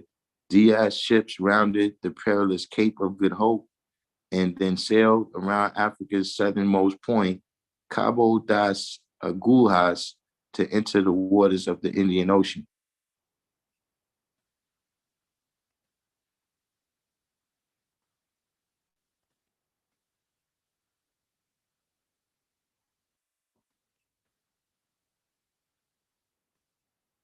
But yeah, that's what they was looking for.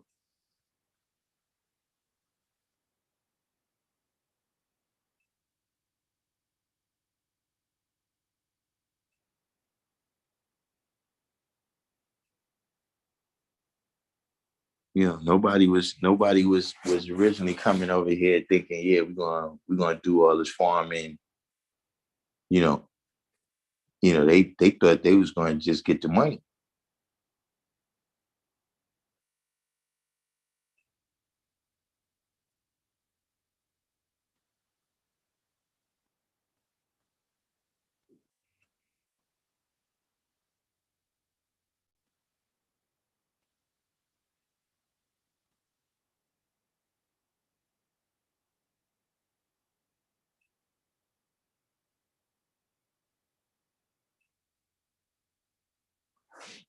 But it's time, man. Let me let me get up out of here before I turn into a pumpkin.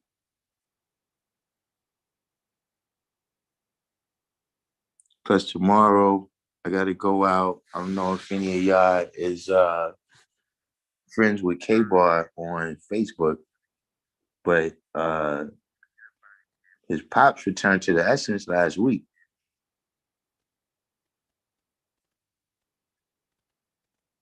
So they having the service tomorrow.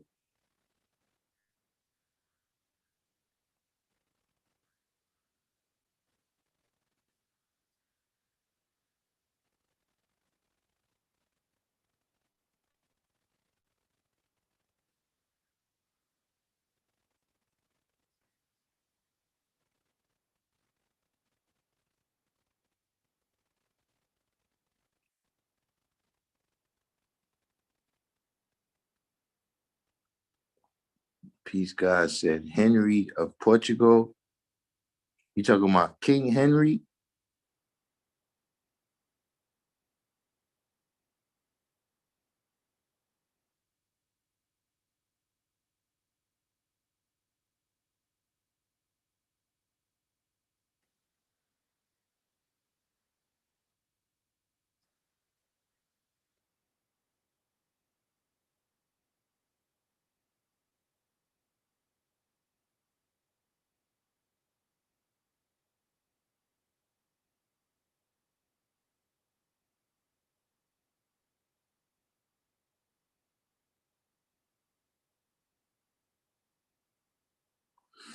Nah, Henry, he probably was the king that was, giving out the orders or whatever, but he wasn't the particular sailor. Mag, you coming up Saturday? Vasco da Gama. That's the name I was looking for.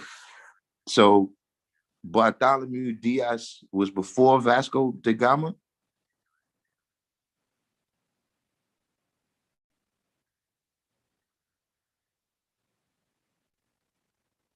Yeah, Mag, you missed Saturday already, man. We already.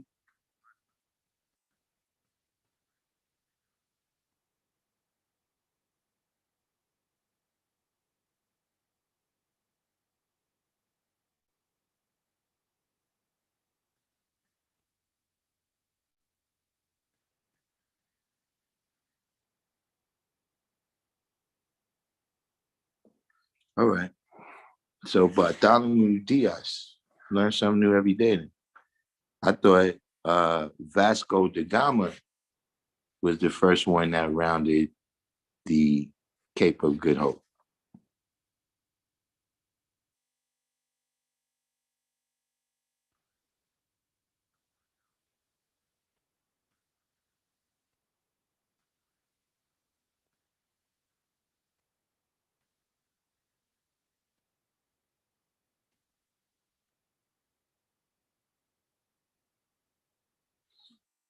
Yeah, I was asking, there was a brother in the room from Massachusetts. I was asking him if he knew about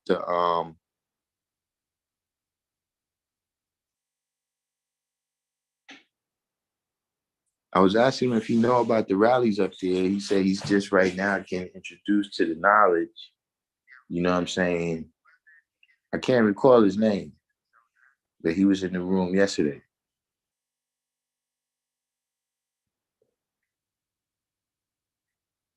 Yeah, you talking about Henry the Navigator, Black Observation. That's what you talking about.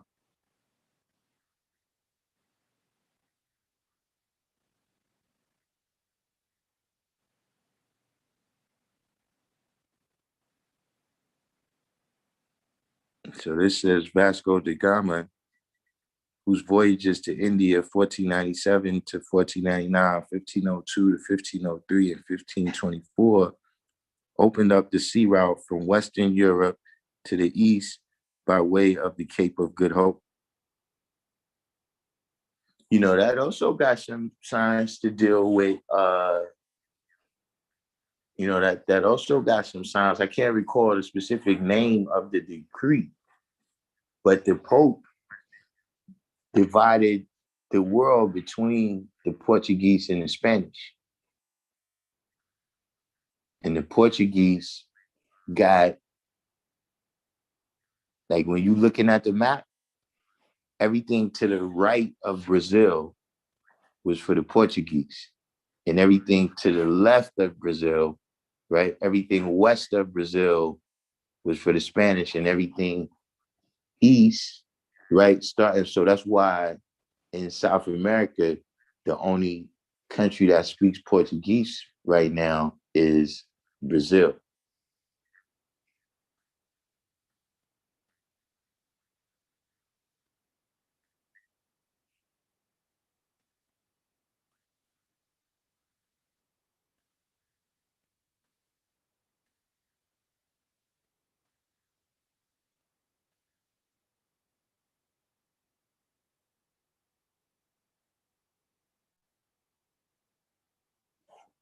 Yeah, the brother Magnetic, we got to catch him. We got to catch him on the way back in. If he comes back to another live stream, then we could get him involved with that. You know what I'm saying? In terms of coming in tune with the brothers up there. He said, he was just getting introduced to it. So he was saying that, he's been around like I guess the NOI mosque or whatever. And he got some family members that they deal with Islam or whatever, but he was just now, starting to come to certain realizations for himself.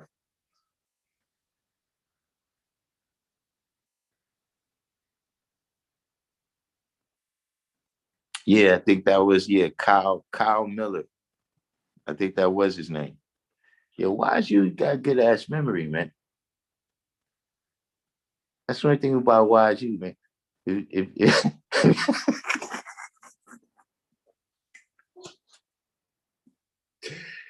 where's the law will manifest, man?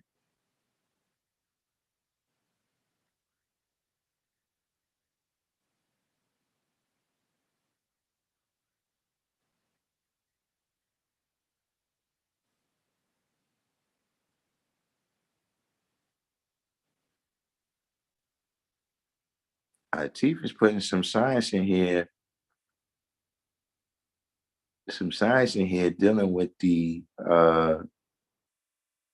Vasco da Gama and the different elements of his voyages. Definitely something to pay attention to. But really, you know, I should be showing and proving everything what I said. Look it up. Don't wisdom. Don't just tell people that I said it. Look it up for yourself. Then you could just say you said it. See, at that point, once you look it up for yourself, you that becomes your knowledge, as opposed to you just walking around, saying, the Honorable Darkim Be Allah teaches us, you know, Allah said this, Allah said that. It's not the type of individuals we are.